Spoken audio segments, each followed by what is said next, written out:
France Maghreb 2. Au programme de ce grand forum pour ce jeudi 21 février, avec cette question du jour, mardi, le président Macron déclarait être contre la pénalisation de l'antisionisme. Hier, mercredi, face au CRIF, il annonce intégrer l'antisionisme dans la définition de l'antisémitisme. L'exécutif est-il indépendant dans notre pays? On en parle dans quelques minutes avec vous au 01 40 33 9000, avec également Yasser Louati, Philippe Bouriachi et Gabel Abina. Et notre invité aujourd'hui, Hamid Chrief, qui est géopolitologue ainsi que éditorialiste, qui nous donnera évidemment son avis sur le sujet. Toutes les infos zappées, le zapping avec un zapping fourni aujourd'hui du Manuel Valls, Édouard Philippe, Yacine Bellatar et Gilbert Collard. Autrement dit, il y a de quoi commenter. Et le grand débat, bien sûr, en fin d'émission tout à l'heure, vos propositions, mais également celles des chroniqueurs. C'est parti donc pour le LGF, votre réelle émission de liberté d'expression jusqu'à 18h. LGF, le grand forum, merci d'être avec nous, la seule et unique émission de liberté d'expression, j'en perds mon latin.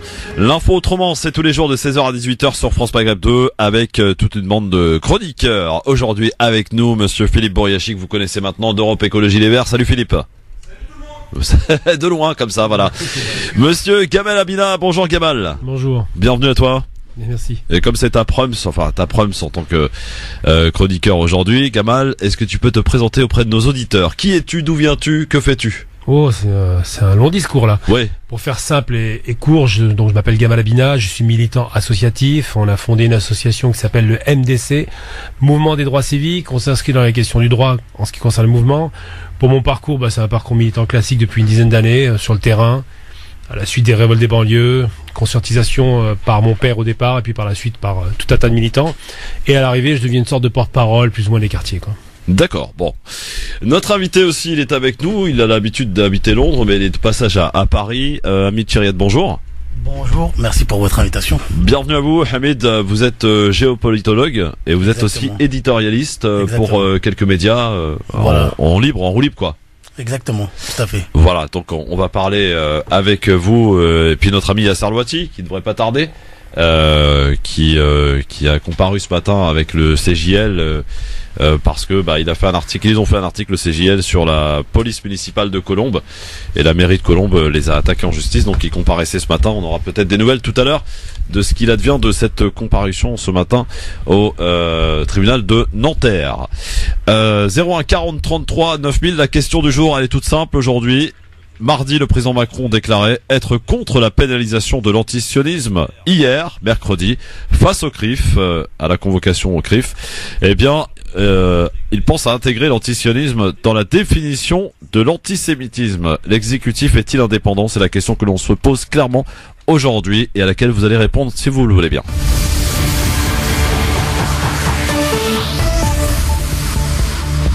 L'antisionisme est une des formes modernes de l'antisémitisme.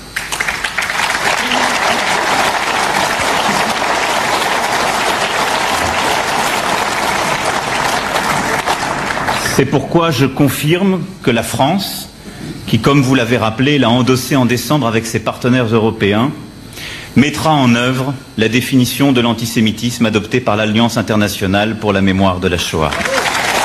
Emmanuel Macron, donc hier soir au dîner du CRIF, qui a effectivement, alors certains diront retourné sa veste, d'autres fait un peu de clientélisme, en annonçant donc cette nouvelle définition de l'antisémitisme, en intégrant l'antisionisme.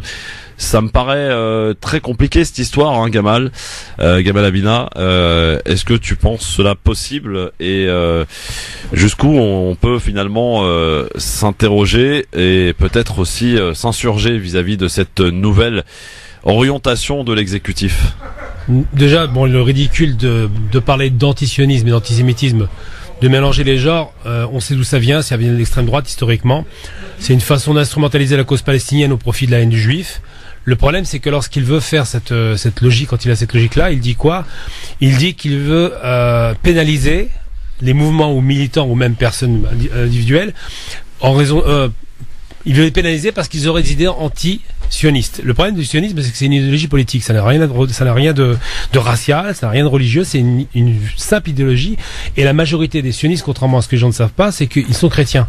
Ouais. Donc, on peut pas caractériser le fait juifs, c'est de ça dont il parle, donc l'antisémitisme, par l'antisionisme. C'est une erreur, c'est aussi bête que de dire par exemple que, et là je vais faire une image forte exprès pour marquer les esprits, de dire que on est raciste anti-blanc parce qu'on est anti-nazi. Et le nazi, effectivement, c'est que les blancs. Donc ça n'a pas de sens. Mais c'est vrai que lorsqu'il dit ça, il dit devant un parterre de personnalités, de personnes dont il pense qu'ils ont une influence, certainement, et pour lesquelles il a envie de montrer qu'il est un peu sympa à la suite de l'agression qu'a subi Alain Finkielkraut. Et effectivement, on se rend bien compte aujourd'hui, quand on fait le mélange des genres, que son discours n'est pas opérant. C'est-à-dire que sur un plan légal, ça ne tient pas la route. Ça ne tient pas la route, Hamid Chariat, cette nouvelle orientation de l'exécutif. Et d'abord, vous allez peut-être répondre à cette question en nous appelant aussi au 01 40 33 9000. L'exécutif est-il indépendant? C'est la question qu'on peut se poser aujourd'hui. Hamid, par rapport à cette nouvelle orientation du président Macron? Bah écoutez, en tout cas, ce que l'on peut d'abord analyser, c'est que l'antisionisme est une idéologie politique. Oui. Donc je pense qu'il est très difficile. Attendez, parce que quand on nous dit aujourd'hui que à travers l'antisionisme, c'est une manière moderne et déguisée d'afficher son antisémitisme et donc sa haine du juif et d'Israël. Voilà ce qui ressort aujourd'hui de la part de la bouche des différents politiques depuis 2 jours maintenant. Après, je crois qu'il est difficile effectivement de reconnaître la frontière entre des gens qui sont à la fois antisémites ou antisionistes, parce que c'est vrai qu'il y a des gens qui ont un discours antisémite et qui se disent antisionistes. Ouais. Voilà, on peut pas effectivement généraliser et dire que c'est tout le monde. Par ailleurs, comme je le disais, je crois qu'il est important de définir les termes, puisque être antisioniste, c'est être contre une idéologie politique, ce qui n'a rien à voir effectivement avec la communauté juive ou les communautés juives. Ouais. Et la deuxième des choses, je crois que aujourd'hui on ne sait pas si la communauté, en tout cas les Français de confession juive, sont majoritairement pour ou contre, puisque je rappelle que le CRIF ne représente pas tous les juifs de France. Il y a des juifs de France et non pas une communauté juive de France, comme il y a des musulmans avec différents courants de pensée, différentes écoles. Et je crois que ça c'est important en tout cas de le mettre en évidence. Oui, effectivement. Alors Philippe, sur cette apparition, j'allais dire d'ailleurs, on pourrait même se poser la question quant à la présence du président de la République. Rappelons que le dernier président à ne pas y être allé dans l'exercice de ses fonctions s'appelle Jacques Chirac. Il ne s'est jamais rendu au dîner du CRIF, en tant que président bien sûr. Ça c'est un autre sujet. Alors sur le fait de cette nouvelle orientation, donc je rappelle, de vouloir créer en quelque sorte une nouvelle définition de l'antisémitisme en intégrant l'antisionisme. C'est recevable, Philippe? Si tu veux, moi je savais pas ce que c'était le CRIF. J'ai entendu parler par les copains, les copines de temps en temps. Tu savais pas ce que c'était? Non, vraiment, je m'étais jamais intéressé. Comment tu fais tu étais sur quelle planète, Philippe? J'étais sur une autre planète écolo et donc je me consacrais sur des problèmes vraiment importants pour les uns et les autres. Et donc j'ai mardi, lorsque tu as dit que le président allait être convoqué, j'ai trouvé que peut-être t'en faisais trop. Donc j'ai regardé. Convoqué, c'était un terme un petit peu provocateur, mais bon. Mais c'est l'impression que ça m'a donné. Ouais. Blague à part, moi je l'ai vu à la fin lorsque le président Francis Khalifa lui a pris le poing pour le lever ensemble. Je l'ai trouvé crispé, tendu, très blanc et mal à l'aise. Et donc moi j'ai été choqué par certains propos qui ont été tenus hier et qui ont été applaudis et fortement applaudis. Qu'est-ce qui t'a choqué, Philippe? Alors. Monsieur Francis Khalifa a dit les choses suivantes. Je l'ai écrit pour être sûr de ne pas me tromper. Qui sont les agresseurs? En parlant des juifs qui ont été agressés ces dernières années, trop souvent, hélas, des jeunes musulmans. Au siècle dernier, Vatican II a montré qu'il était possible de faire bouger un corpus religieux et d'en retirer toute la justification de la haine des juifs. Et nous invitons les musulmans à engager l'islam sur le même chemin, et des applaudissements nourris. Je suis choqué aussi par les propos d'Emmanuel Macron, président de la République française, de la nation française, j'ai envie de dire. Il a fait hier pour moi le procès des musulmans de France. Et j'en parle en toute décomplexité puisque je le rappelle et je suis obligé de me justifier, et ça c'est pas normal, je ne suis pas musulman et que je fréquente et que j'ai toujours vécu. Non mais c'est important parce que souvent on me fait le reproche, on me dit oui t'es hyper complaisant envers les musulmans parce que toi-même tu es de culture ou d'origine musulmane. Alors je savais pas que c'était une origine être musulman et je le dis avec toute décomplexité, j'ai été choqué qu'on insulte hier des compatriotes à moi, des frères et des sœurs musulmanes à moi, comme mes frères et mes sœurs juives, comme mes frères et mes sœurs chrétiens, comme mes frères et mes sœurs orthodoxes non croyants. Nous sommes une seule nation et le président de la République, hier, a fait le lit et le jeu du Front National. Il a dit, je ne veux pas m'habituer à ces mots, par contre, nous, va falloir qu'on s'habitue à l'islam radical antisémite de banlieue. Il a dit antisémisme fondé par l'islam radical, évoquant un fléau qui gangrène nos quartiers. Stop, monsieur le président, arrêtez d'insulter nos compatriotes. Bon, bah oui, la messe est dite, effectivement. Notre ami Yasser Louati qui est arrivé ici, que l'on salue. Ça va, mon Yasser? Bien, et toi? Ouais, très bien. Alors, comment s'est passé ce matin? On rappelle quand même, parce que peu de médias en ont parlé, le CJL, dont tu es le fondateur, comparaissait ce matin dans l'affaire de la police municipale de Colombes, que vous aviez dénoncé dans d'une de vos enquêtes. Exactement. Donc après la publication de l'enquête sur le dysfonctionnement au sein de la police municipale de Colombes, il y a eu les intimidations de la mairie, etc., passage d'huissier, l'avocat qui a harcelé au téléphone et par email. Et ce matin, on a comparu donc devant le TGI de Nanterre. Donc notre avocate a fait le travail concernant le droit d'informer et la procédure qui était complètement fallacieuse pour tenter de nous faire taire, parce que ce soir, il y a un conseil municipal à Colombes, c'est pour ça. Ouais. Auquel cas, la mairie aurait pu se prévaloir d'une demande d'interdiction de l'article et de son retrait. Or, l'article est toujours en ligne, on continuera de se battre, les faits sont là. On a invité Madame Guetta, maire de Colombes, à débattre avec nous et au moins à répondre aux questions soulevées par le papier. Elle a refusé et elle a préféré nous faire taire par voie de justice. Donc ce matin, c'était à 11h40. Et sincèrement, je déplore. On a envoyé l'article à toute la presse dite progressiste, d'investigation, etc. Et je leur répète ce que j'ai dit ce matin.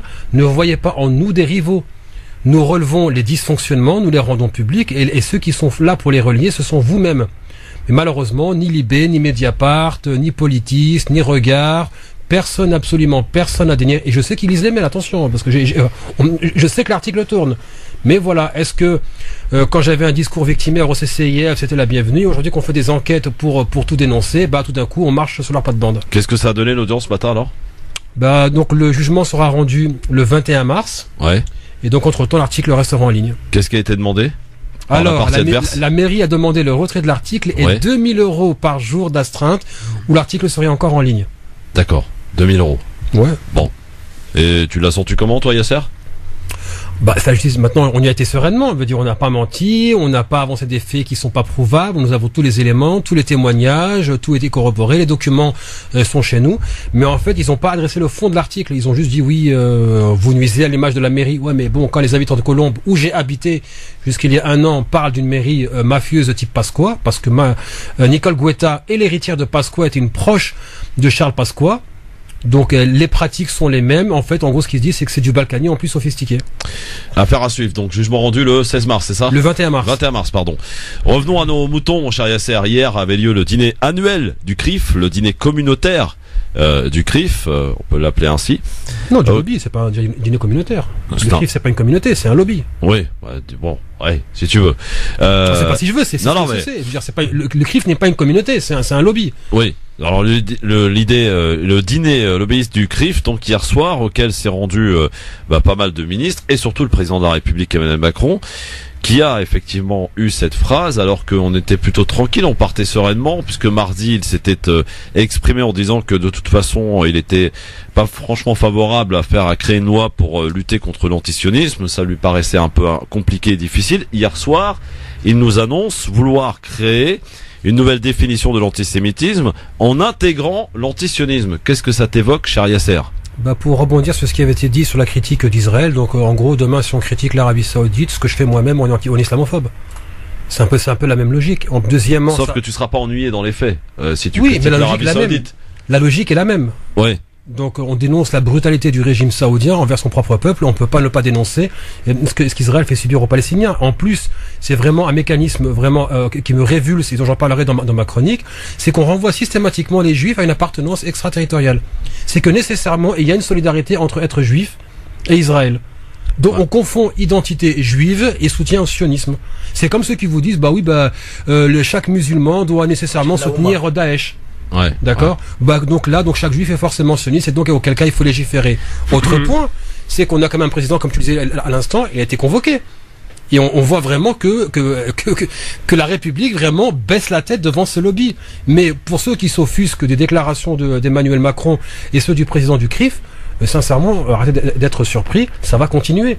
Parce que les rapports de force ne plaident pas pour un vivre ensemble et pour la dénonciation de tous les racismes, mais pour des institutions qui se plient là où il y a rapport de force. Et les rapports de force, quand on regarde ce que fait le CRIF et quand on voit ce que font les institutions musulmanes comme l'UOIF ou bien la mosquée de Paris, quand elles reçoivent en grande pompe les mêmes islamophobes qui légifèrent contre les musulmans, ne soyez pas étonnés. Soyez réalistes et organisez-vous.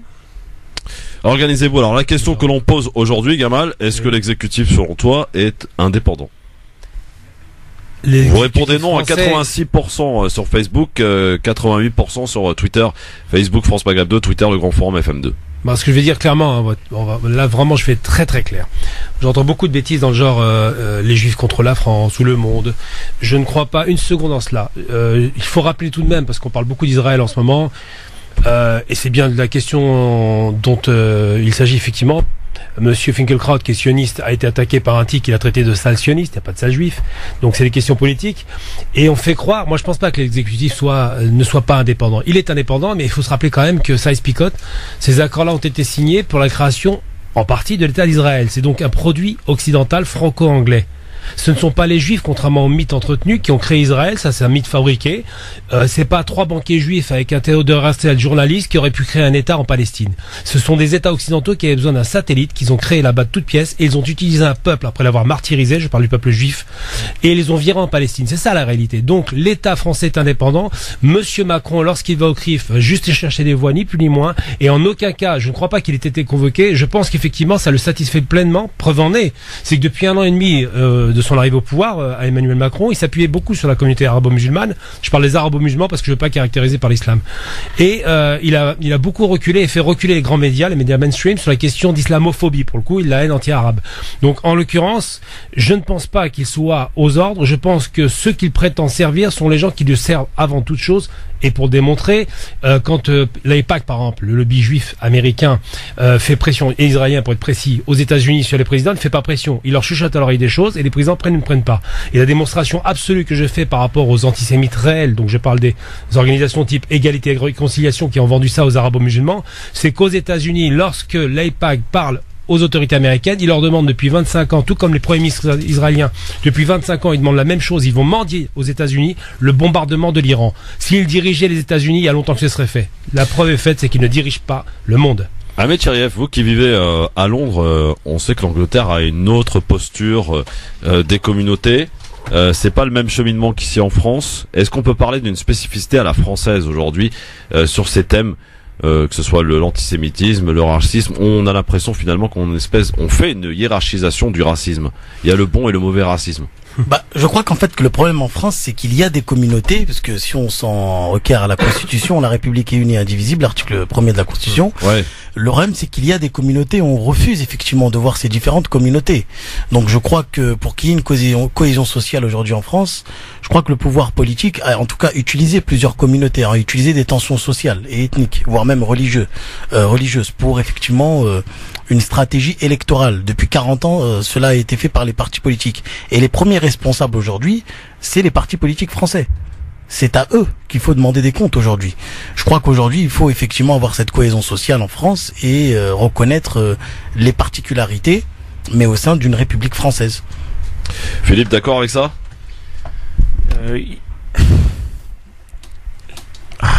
Alors, pour être bien clair, oui, les partis politiques nous l'ont mis bien profond. D'accord. Mais j'utiliserai pas ce terme-là. Non, mais je vais te dire pourquoi j'utilise. Ils nous l'ont mis, mais avec notre aval. C'est-à-dire que si à un moment donné, Yasser, il l'a dit tout à l'heure, soit vous vous organisez, et moi je dis le mot, soit vous hackez les institutions qui existent déjà, les partis, vous les hackez en rentrant dedans, en vous impliquant. Moi je vois, j'ai été à 3 réunions cette semaine. Pas un jeune, pas un seul issu des quartiers. On parlait du PLU de notre ville. Personne des quartiers populaires pour venir dire, mais attendez, qu'est-ce que vous faites là?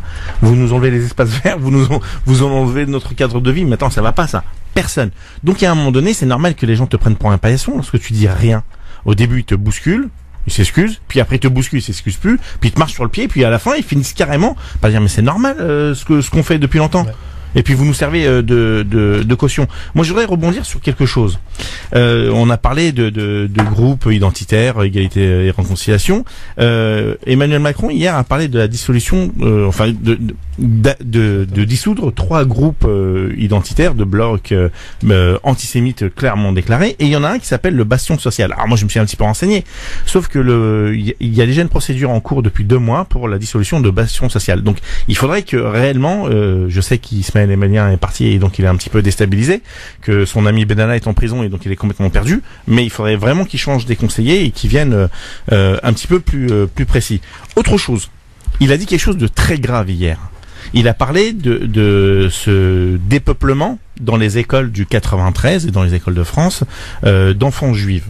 Alors je ne sais pas si c'est vrai ou pas, en tout cas je sais que toutes les osatoras sont pleines à craquer, d'accord. Alors est-ce que certains ont retiré leurs enfants du public pour les mettre dans le privé et dans le privé religieux? Ça c'est un autre fait. Moi je suis pas spécialiste, mais je voudrais rappeler à votre connaissance qu'en 2014 c'était monsieur Alexandre Arcadi qui le disait, 2015 monsieur Luc Ferry, 2018 monsieur Brice Hautefeu et 2019 Zemmour et Ciotti. Wow.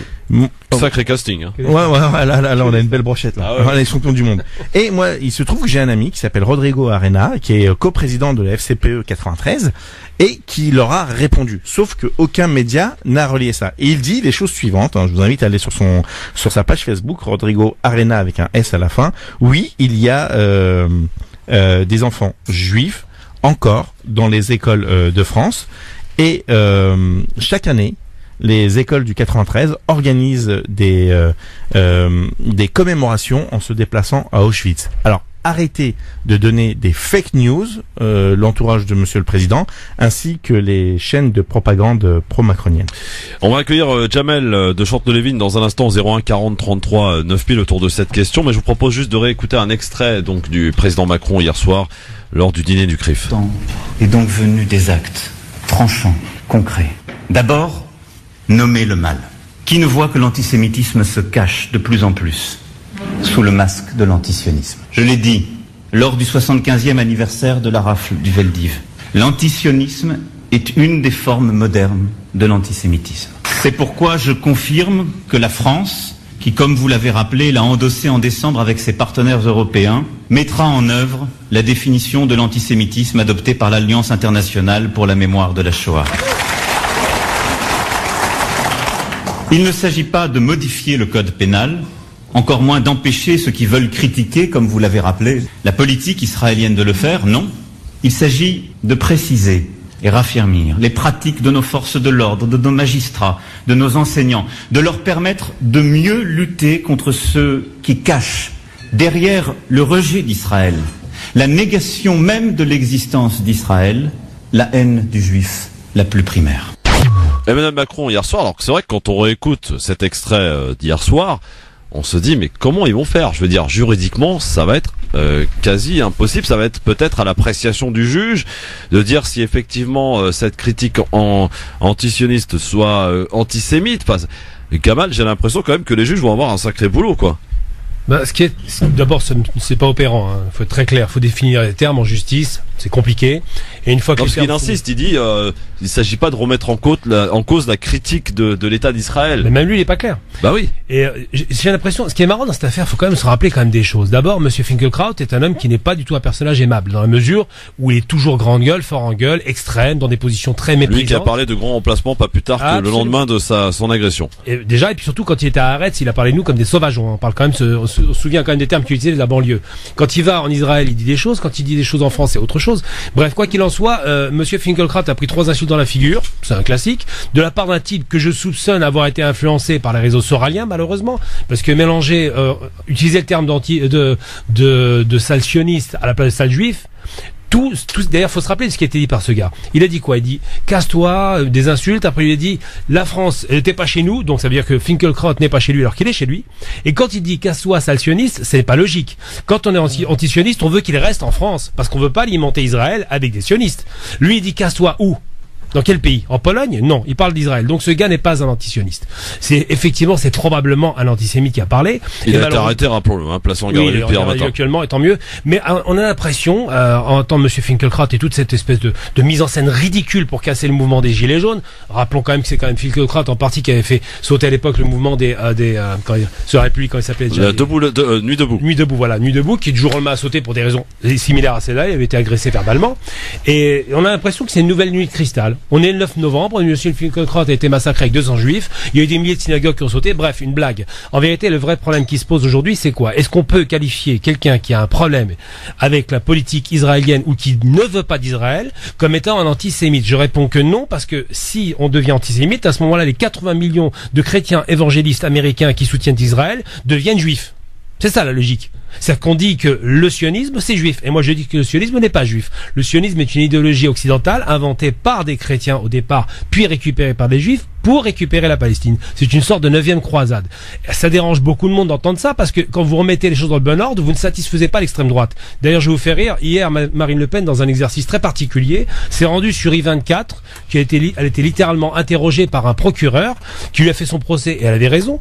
I24, c'est une chaîne israélienne, je le rappelle. Ouais, I24, c'est Israël 24, donc, qui lui a dit, Madame Le Pen, vous aviez quand même des nazis chez vous, vous avez été ceci. Enfin, bref, il a attaqué des attaques aux règles. Et Madame Le Pen, qu'est-ce qu'elle vous dit aujourd'hui? C'est extraordinaire comme glissement sémantique. Elle dit quoi? Elle dit les nouveaux antisémites, donc ça veut dire il y a une seule cible, il n'y en a plus d'autres, sont arabo-musulmans et soi-disant seraient salafistes. Nous rappelons quand même, et ça c'est très important de le dire, excusez-moi d'être très très véhément, mais il faut être très clair sur un point, l'antisémitisme historiquement et toujours c'est une idéologie catholique. Ça a commencé en Andalousie, en Espagne andalouse, en 1492, quand ils ont fait la peau des Juifs d'Andalousie, parce qu'ils n'étaient pas catholiques, parce qu'ils n'étaient pas espagnols. Il y avait le pacte de sang qui avait été rédigé par Isabelle la catholique pour dire, si vous n'êtes pas de race espagnole, c'est le racisme qui naît là-bas d'ailleurs, vous n'êtes donc pas catholique et votre conversion ne vaut rien. Ensuite, ça s'est poursuivi par différents pogroms à travers toute l'Europe, toujours sur une idéologie très catholique qui dit quoi? Qui dit que les Juifs, et là ça devient intéressant, sont un peuple déicide, je traduis. Ils ont tué Dieu, parce que Jésus pour eux c'est Dieu, donc ils ont tué Dieu par l'intermédiaire de Judas et toute leur descendance est à bannir. Et Hitler, qui est un catholique fervent, j'ai lu Mein Kampf, il le dit clairement dedans, Hitler avait un problème avec les Juifs pour cette raison-là. Pas seulement pour des questions d'argent, pas seulement parce que le fait qu'il ait le sentiment que l'Allemagne était spoliée par les Juifs ou trahie par les Juifs par le coup de couteau dans le dos. Hitler avait un problème parce que les Juifs, il les considérait comme une sous-race, comme étant une sorte de bacille. Et cette tradition antisémite est une tradition racialiste violente. Ça n'a rien à voir avec la colère de certains arabo-musulmans sur la question israélienne. Et pour vous dire, si demain il y a la paix entre Israël et les Arabes, vous n'entendrez jamais un seul Arabe insulter un Juif. Jamel, qui est avec nous et qui nous appelle de Chanteloup-les-Vignes. Bonsoir Jamel. Oui, bonsoir à toutes et tous. Donc moi, j'appelle pour réagir un petit peu à ce qu'on a, on va dire, assisté hier, notamment de la part de notre cher président, Monsieur Macron. Moi, je te rejoins tout à fait sur le fait je sais pas comment il va faire. Bon, il y a toujours un petit tour de magie à faire. Mais de là à dire que lorsqu'on est antisioniste, c'est être antisémite, et en ce moment, je vais même citer notre cher ami Emmanuel Valls, qui nous a dit l'antisionisme donne la permission d'être démocratiquement antisémite. Je suis désolé. C'était ce matin sur RTL, oui, effectivement. Voilà, exactement. Moi, je suis désolé, mais quand on parle de politique, on parle de l'État d'Israël et de sa politique. J'ai appelé la dernière fois quand j'avais réagi sur un autre cher ami qui ne pouvait pas se rendre en Algérie parce qu'il soutient cette politique-là. Donc moi, je trouve ça complètement, mais c'est ahurissant de dire que parce qu'on n'apprécie pas la politique d'un État dans le monde, on est antisémite. Je suis désolé. Moi, personnellement, je travaille avec des gens de différents horizons, notamment juifs qui pratiquent ou pas. Ça, libre à eux. Derrière, moi, je comprends pas comment ça se fait qu'on laisse ça. Pour moi, on n'est pas dans l'idée de la France et de la démocratie qu'on veut nous faire croire encore à l'heure actuelle, même si elle est un petit peu usurpée. Mais voilà, être antisioniste, pour moi, ce n'est pas être antisémite. Et faire en sorte que ça le devienne, pour moi, c'est contraire aux valeurs de la France. Merci Jamel de Chanteloup-les-Vignes pour votre avis en tout cas là-dessus. On y revient dans un instant, on continue les discussions. Est-ce que l'exécutif est indépendant au lendemain donc de ce dîner du CRIF et surtout de ce revirement de Emmanuel Macron hier soir après avoir affirmé effectivement qu'il n'était pas favorable à une loi condamnant, pénalisant l'antisionisme. Hier, il a un peu dit le contraire en laissant planer le doute quant à la création d'une nouvelle définition de l'antisémitisme qui intégrerait l'antisionisme. On y revient dans un instant avec autour de cette table Gamal Abina, Monsieur Yasser Louati, Monsieur Hamid Chirouet et Philippe Boriachi. Une bonne équipe pour vous accompagner, décortiquer tout cela dans l'info autrement, le LGF sur France Maghreb 2. France Maghreb 2, France Maghreb 2. LGF, le grand forum, merci d'être avec nous en direct sur votre radio avec autour de cette table du monde aujourd'hui. Monsieur Philippe Boriachi, notre écolo d'Europe Écologie Les Verts, Monsieur Gamal Abina qui est avec nous, Monsieur Yasser Louati en plein réglage et si Monsieur notre invité qui est de passage avec nous, géopolitologue mais aussi éditorialiste, Monsieur Hamid Chirouet. Donc bienvenue à vous tous et vous toutes. Une question avant d'accueillir Nassera qui nous attend au téléphone au 01 40 33 9000 pour prendre part au débat. Hamid, est-ce que on peut parler de clientélisme d'Emmanuel Macron hier soir au dîner du CRIF? Clientélisme, comme tous les hommes politiques, effectivement, ils ont une vision. Je sais pas si je peux utiliser le terme de clientélisme, mais en tout cas, il y a une vision. Ce qu'ils attendaient, quoi. En tout cas, il y a des calculs stratégiques et électoralistes. Peut-être que les musulmans aussi, les Français de confession musulmane auront aussi, à leur tour, seront aussi peut-être intéressés par le président de la République par rapport à des votes. Je crois que c'est même le fondement des hommes politiques. L'électorat est une notion importante en politique. Ouais. Voilà, qui doit être prise en considération en tout cas. On a l'impression quand même que ça y ressemble, hein, Gamal. Je sais pas ce que t'en penses du clientélisme, parce qu'on rappelle quand même, c'est important de recontextualiser les choses. Mardi, évident, oui. il se disait pas favorable.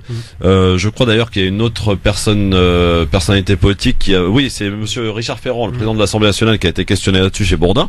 Il a dit non, qu'il n'était pas favorable et que à chaque fois qu'il y a un problème dans ce pays, on arrête de créer des lois, ça sert à rien. C'est Richard Ferrand qui l'avait dit, le président de l'Assemblée nationale.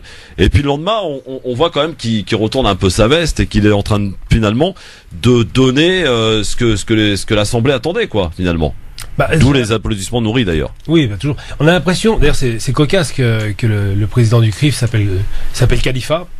C'est quand même chose ça comique, hein, parce qu'il combat un petit peu le califat, mais bon, au-delà de ça, pour être plus sérieux, non, c'est clairement du clientélisme, c'est clairement donné à servir la soupe à des gens qui veulent entendre leur discours.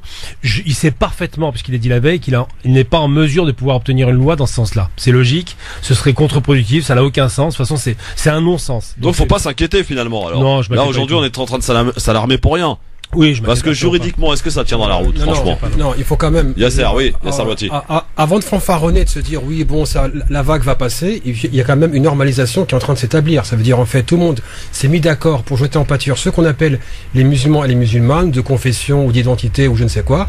Mais en même temps, c'est que même s'ils n'arrivent pas à faire passer une loi, c'est qu'il y aura la sentence des médias mainstream qui diront attention, dès que vous critiquez Israël, de toute façon ça tombe sur le coup de la loi, absolument. On veut pas de problème. C'est qu'il y a une différence entre légiférer et créer une situation normale où la norme, c'est de ne plus du tout critiquer Israël. Et c'est ça qui est dangereux. Quant à la question de la démocratie... Il nous a rassuré là-dessus, Yasser. Il a dit non, on n'interdira pas, on ne peut pas interdire la critique d'Israël. Le problème, encore une fois, c'est qu'il y a une différence entre la législation qui pourrait ou ne pas être passée, et si elle passe, si elle est applicable ou pas, mais aussi le fait de créer une norme. Cette norme, c'est le blackout total, plus qu'aujourd'hui, sur toute critique d'Israël. Ça veut dire, en fait, demain, vous mentionnez Israël, vous perdez votre emploi. C'est déjà le cas aujourd'hui pour ceux qui s'y sont frottés. L'autre problème aussi, quand on parle aussi de clientélisme, mais moi, peut-être que je vais choquer du monde ici, mais la démocratie en France, c'est du clientélisme. Les responsables politiques vont toujours là où il y a mobilisation électorale. Et c'est pour ça que l'arène politique ne fonctionne pas avec des grandes idées ou je ne sais quoi. Ça fonctionne toujours. Vous pesez combien? Ça veut dire une personne qui se présente aux élections va vous regarder comme un entrepreneur qui regarde un investisseur. Combien vous pesez en termes de voix? Et moi, je déciderai si oui ou non vous valez la peine. Oui. Alors, Nassera est avec nous. Elle nous appelle d'où d'ailleurs, Nassera? Bonsoir. De Poissy. De Poissy, très bien. Alors, on vous écoute dans ce débat et dans cette discussion qui s'est engagée depuis le début de cette émission, Nassera. Oui, alors merci pour cette émission. Bonjour à tous les invités et puis à vous-même. Moi, je partage tout à fait le point de vue de Yasser. D'abord, moi, quand j'ai entendu l'annonce hier qu'on ne pouvait pas, d'après Monsieur Macron et du président de l'Assemblée nationale, amalgamer sioniste et sionisme. Sionisme et antisémitisme, pardon. Je me suis dit oui, ok, ils ont raison, ils essayent de calmer le jeu, ils sont plus ou moins objectifs.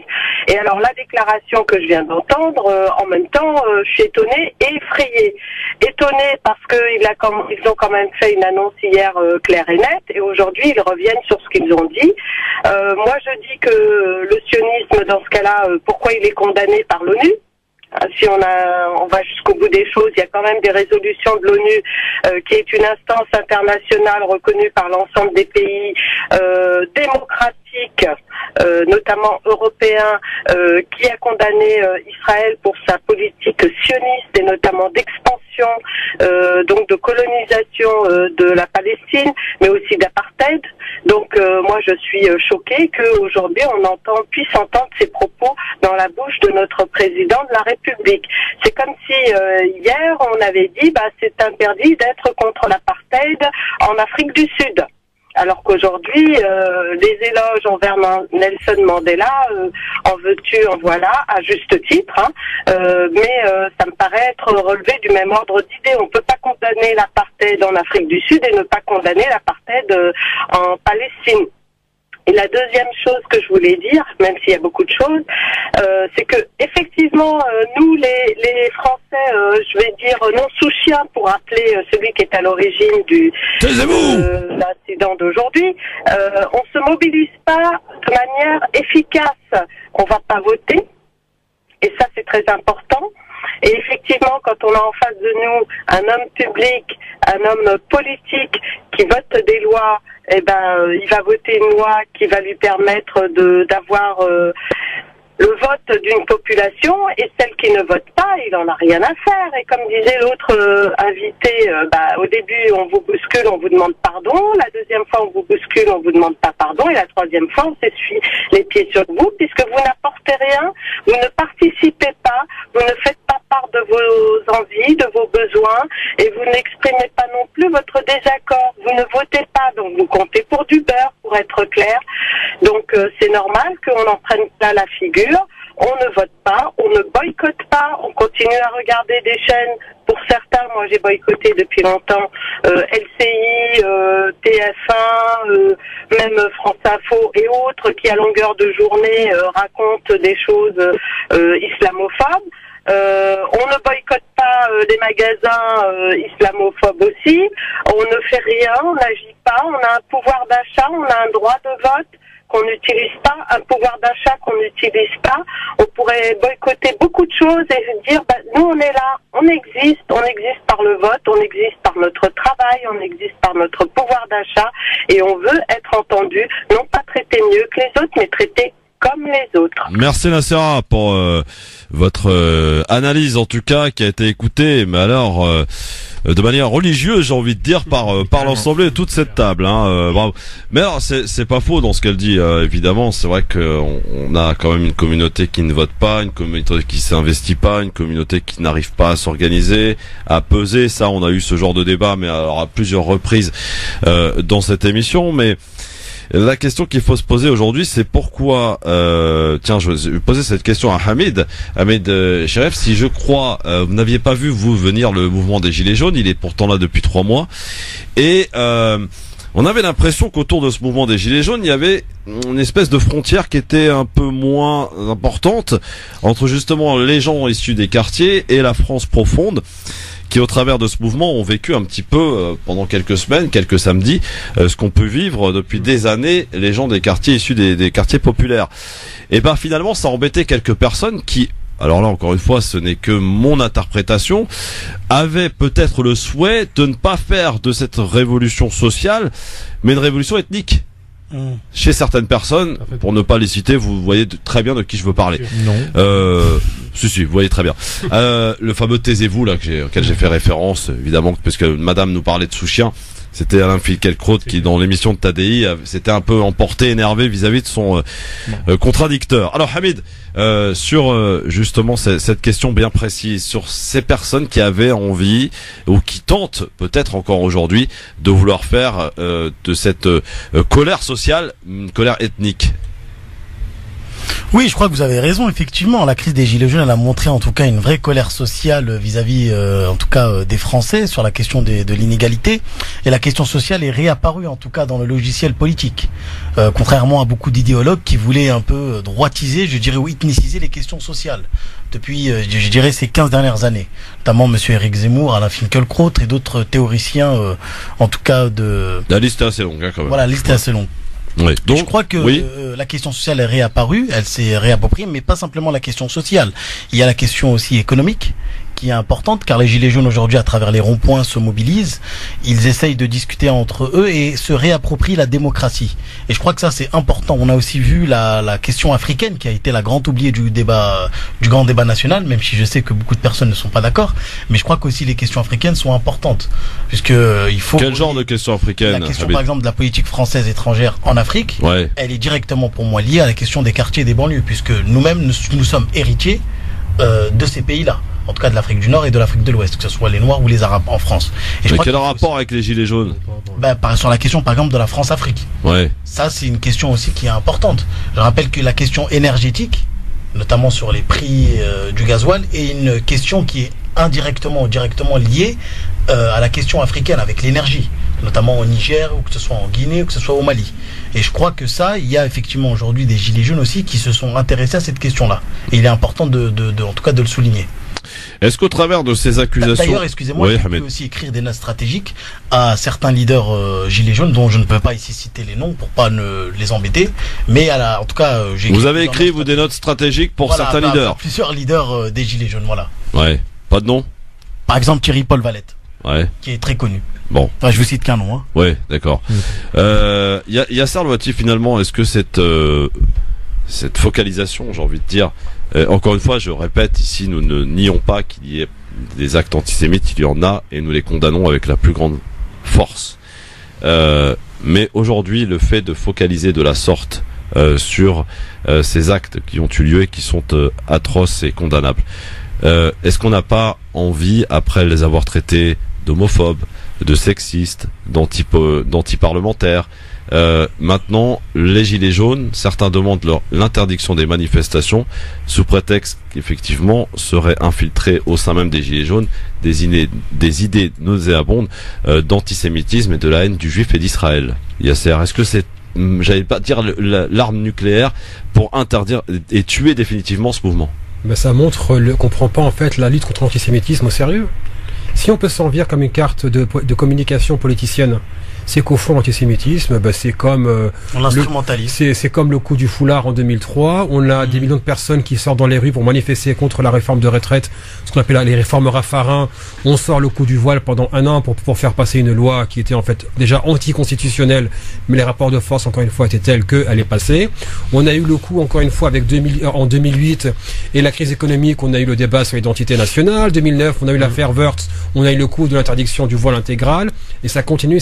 Donc on a toujours pour l'islamophobie, ce que j'appelle moi l'islamo-diversion. Dès qu'il y a un problème social, sortez une carte musulman. Sauf que là, toutes les cartes liées à ce qui concerne les musulmans ont été épuisées. Maintenant, on sort la carte de l'antisémitisme. D'un côté, pour jeter en pâture, encore une fois, ces communautés musulmanes, qu'on enferme dans leur identité religieuse. Et de l'autre côté, bien sûr, discréditer le point Godwin pour dire ce mouvement est illégitime parce qu'il est antisémite. Si vous discréditez le mouvement, la colère, elle est toujours là. Les réponses, les questions qu'ils ont soulevées n'ont toujours pas de réponse. Donc encore une fois, ça devrait inquiéter qu'on puisse se servir aussi facilement de l'antisémitisme à des fins de communication politicienne. Est-ce que ça risque de marcher, Gamal, cette histoire? Est-ce que samedi, il faut s'attendre peut-être pour l'acte 15, 15e mobilisation, 15e samedi, à ce qu'il y ait moins de monde, et est-ce que cette carte utilisée fonctionne et que ce mouvement meurt petit à petit? Pour tout vous dire, j'espère qu'il y aura du monde. Pourquoi? Parce que ce qui fait la pomme de discorde, alors évidemment, il n'y a pas eu les quartiers populaires. N'en déplaise à monsieur Luc Ferry, la police ne peut pas taper sur les quartiers populaires, on ne peut pas taper sur le bougnoul. et le noir. Donc, qu'est-ce qu'il reste? Il reste des policiers face à une population française depuis 40 ans qui souffre et qui de plus en plus en a marre. Et il y a un déficit de représentativité politique, on n'entend plus personne. Quand quelqu'un est élu au Parlement, il fait ce qu'il veut, il ne reçoit personne, ne parle à personne, il ne reçoit aucune doléance. Donc le peuple veut récupérer une souveraineté, on parle pas de souveraineté nationale, une souveraineté politique. Il demande quoi? Il demande le RIC, le référendum d'initiative citoyenne. Et ça, c'est le problème qui bloque tout. C'est pour ça que maintenant on sort l'antisémitisme, c'est une façon de pouvoir casser le mouvement. Leur problème, c'est quoi? C'est de dire, attention, les jeunes des quartiers y sont, finalement ils y sont pas. Attention, il y a des dérives racistes. Ils y sont pour certains pour casser ou foutre la merde ou insulter. Voilà. C'est ce qu'on veut montrer. Ouais. Le problème, c'est que quand on va voler une Harley Davidson, j'ai beaucoup de mal à croire que ce soit un jeune des quartiers. Je suis désolé, mais c'est ce qui s'est passé sur l'acte 3, je crois, sur les Champs-Élysées. C'est des Harley qui sont partis. Je ne crois pas vraiment possible de faire ça, mais bon. Quoi qu'il en soit, la question qui se pose, c'est quoi? C'est que depuis le début, il y a une obsession de vouloir revenir sur les quartiers, sur l'immigration et sur les musulmans. Ouais. Et d'ailleurs, c'est grave, c'est que le type qui a insulté Finkielkraut, puisque Finkielkraut, rappelons quel personnage illustre c'est quand même. Il a quand même fait la préface d'un livre d'Oriana Fallaci, qui, je la cite, c'est à ce moment-là qu'il a pété un câble dans une radio, disait que les musulmans se reproduisaient comme des rats. Vous apprécierez la qualité d'Oriana Fallaci qui nous a quittés, et c'était pas trop tôt finalement. Ben, monsieur Finkielkraut, lorsqu'il arrive, il tombe comme par hasard à un moment clé où effectivement la question qui se pose et la plus débattue, c'est le RIC. On parle plus que de ça et le gouvernement n'en veut pas. Il veut surtout pas que le peuple puisse pouvoir mobiliser, comme en Suisse, la population pour obtenir soit des lois, soit une abrogation de loi, soit une inflexion de la politique générale, politique internationale. Bref, c'est ça qui fait peur. C'est pour ça que je vous dis par rapport à ça, si effectivement cette histoire d'antisémitisme tombe, c'est une sorte de petits monstres qu'on va montrer pour discréditer un mouvement. Et moi, je suis désolé, je pense à ce pauvre Rodriguez qui a perdu son œil et qui s'est retrouvé devant un Raphaël Enthoven écœurant. Lundi soir. Ouais. Qui lui a parlé avec un ton méprisant comme toujours, puisque c'est un mépris de classe. On parle pas de religion ni de race, on parle bien de classe. Le bourgeois parle aux petites, je crois que c'est un plombier ou un électricien. Il parle à un sous-homme. Voilà ce qui se pose, un sous-homme social. Et le problème, c'est que lorsqu'il parle à un homme qui vient de perdre son œil, il utilise tous les termes pour l'incriminer comme s'il était responsable de la dérive de 3 ou 4 types dans une manifestation alors qu'il y a plus de 100 000 personnes dans la rue. On peut pas discréditer un mouvement parce que 3 types ont dérivé. Dans un mouvement populaire, il y a forcément des dérives. Mais la méthode est habile de la part des dirigeants, parce que finalement, quand on parle que de ça, on parle plus de la question qui fâche. Ouais. Alors, donc oui ou non, ça va marcher? J'espère que ça va marcher, sincèrement. Je pense que ça devrait continuer, je le pense. Ouais. Philippe, les gilets jaunes. Ouais, gilets jaunes, gilets verts. Oui, enfin, gilet vert, oui. Ah, non, mais les deux, non, mais on est infiniment liés, parce que, rappelle-toi au début, on nous a opposés, en disant, ouais, vous voyez, les gilets jaunes, ils sont anti-écolo, parce qu'ils veulent pas de la taxe écolo, et je vais pas refaire le débat sur la TICPE, qui réglerait tous les problèmes. Donc, c'était vraiment un faux débat. Je voudrais juste, rebondir sur ce que t'as dit. Je ne partage absolument pas les idées de Alain Finkielkraut. Mais quand je dis je les partage pas, et j'ai une arme absolue contre ça. Il y avait un écrivain, je crois, ou un philosophe qui a dit tout, mais pas l'indifférence. Et je pense que si on n'alimente pas ces gens-là qui ont un fonds de commerce pour vendre leurs bouquins, pour passer à la télé et se faire rémunérer pour certains, en plus, ils ont trouvé l'arme magique. Le musulman, le foulard, le niqab, le hijab, le burkini, enfin ça on nous met à toutes les sauces. Et puis je voudrais quand même rendre grâce quand même à Manuel Valls qui a le copyright d'islamo-gauchiste. Alors s'il vous plaît, à chaque fois il faut mettre une pièce. Et dès la mardi, je croyais qu'il était en Espagne. Il y a un arsenal juridique, pour revenir au débat, il y a un arsenal juridique qui s'appelle la loi Guesso. La loi Guesso, c'est simple, elle règle tout. Donc on n'a pas besoin de rajouter une loi sur une surloi et on va s'embrouiller avec tout ça et ça va faire plus de boulot aux magistrats. Je voudrais quand même dire qu'il n'est pas normal qu'Alain Finkielkraut ou qui que ce soit, pour ses convictions politiques, religieuses ou autres, et d'ailleurs je l'ai entendu à chaque fois, partout, tout le monde condamne ce qui lui est arrivé. Je voudrais aussi rappeler ce qu'Alain Finkielkraut a dit samedi soir sur BFM. Et là, je sais pas si t'as le passage, il a dit quand même, celui qui m'a dit ça, il n'était pas franchement blanc. Il s'appelle Benjamin. Dommage. Merde, Alain, tais-toi. Stop, arrête, ça suffit. Alors, voilà, oui. Heureusement, c'est la lessive bonus. Il y a toujours un cadeau dedans. Il est converti, bon, ça va. Mais il est blanc. Et quand l'autre il disait, on est chez nous, oui, il m'a dit à moi le juif. Mais arrêtez avec la surenchère. Moi, je connais pas un musulman en France, pas un seul, dans tout mon entourage, qui m'ait dit une once de méchanceté envers son frère et sa sœur juifs. Ça n'existe pas. Et l'antisémitisme, nous sommes sémites. Donc, je continuerai avec tous, tous ceux que j'ai rencontrés et avec mes copains écolos à être des militants pour la paix, à combattre toutes les formes de racisme. L'antisémitisme en fait partie, comme l'islamophobie, la négrophobie, l'homophobie, la grossophobie. Enfin, d'ailleurs, il y a eu des fichiers S chez vous là, chez les écolos. Je parlerai qu'en présence de mon avocat. Il y a eu apparemment. J'ai entendu. On nous parle de 20 000 fichiers S, mais parmi les 20 000, il n'y a pas que des musulmans pour l'islam radical. Ah non, mais il y a aussi des écolos. Il y a beaucoup d'écolos. Écoute, ils confondent le verre. Non mais ils confondent le verre, c'est tout. Non mais à chaque fois qu'il y aura un combat contre l'injustice, tu trouveras toujours des écologistes. Et lorsque tu viens détruire la planète, il est un petit peu normal que tu trouves des écolos pour dire attends, arrête, ça suffit. Alors on nous fait passer pour des fous, on nous met des fichiers S. Moi j'ai un candidat aux européennes qui s'appelle Yannick Jadot. Je voudrais rappeler qu'il est rentré, et d'ailleurs Michel Rivasi elle s'est retrouvée en garde à vue parce qu'elle est rentrée avec des copains écolos eurodéputés en Belgique sur une base d'avions qui transportent des bombes qui font beaucoup de mal, qui sont des bombes nucléaires si quand même. Vous êtes fou aussi. Hein, non, c'est pas qu'on est fou, c'est qu'on veut protéger la vie et par tous les moyens on la protégera. Et je rappelle encore au président de la République qui a fait, je cite Gamal, du clientélisme, mais je n'en doute pas que dans 2 mois, si on fait une grande marche contre toutes les formes de racisme et qu'il y ait beaucoup de gens de culture musulmane ou de religion musulmane, il tiendra réellement les mêmes propos, mais puisqu'il transpose ce problème. Ok, le problème, on va pas se le nier, c'est le problème israélo-palestinien qui a été quand même créé par les Anglais. Tu l'as bien fait tout à l'heure. Je voudrais rappeler la première organisation terroriste, c'est Haganah et Irgun. Donc stop. Donc il y a un copyright. Faut rendre à César ce qui appartient à César. Mais ils vivaient, les Palestiniens, les Israéliens, les Juifs, le peuple hébreu, vous l'appelez comme vous voulez, comme des frères et en paix. Et simplement, il y a des gens qui ont foutu la merde un petit peu partout dans le reste du globe et qui ont pris une carte et qui ont découpé. Et d'ailleurs, il y a même des endroits, il y a des cartes, il y a des frontières parce qu'il y avait le pouce. Donc le mec il a décidé de dire bon bah là, c'est comme ça. Rappelons Philippe à juste titre que d'ailleurs beaucoup de Juifs ont été protégés dans les pays du Maghreb en particulier pendant la Seconde Guerre mondiale. Et beaucoup de Juifs ont été planqués, cachés à la mosquée de Paris à l'époque. On a tendance quand même à un peu l'oublier, quoi. Ouais, mais ça, Christophe, c'est pas vendeur, tu vois, ça fait pas rêver. Quoi, on n'est pas là pour vendre, nous, on n'a rien à gagner. Non, mais les musulmans, quoi, comment ça, ils sont gentils, ils aiment leurs frères et leurs sœurs. Ça a commencé en 1492 avec la Reconquista, les Juifs sont protégés par les Marocains. Voilà.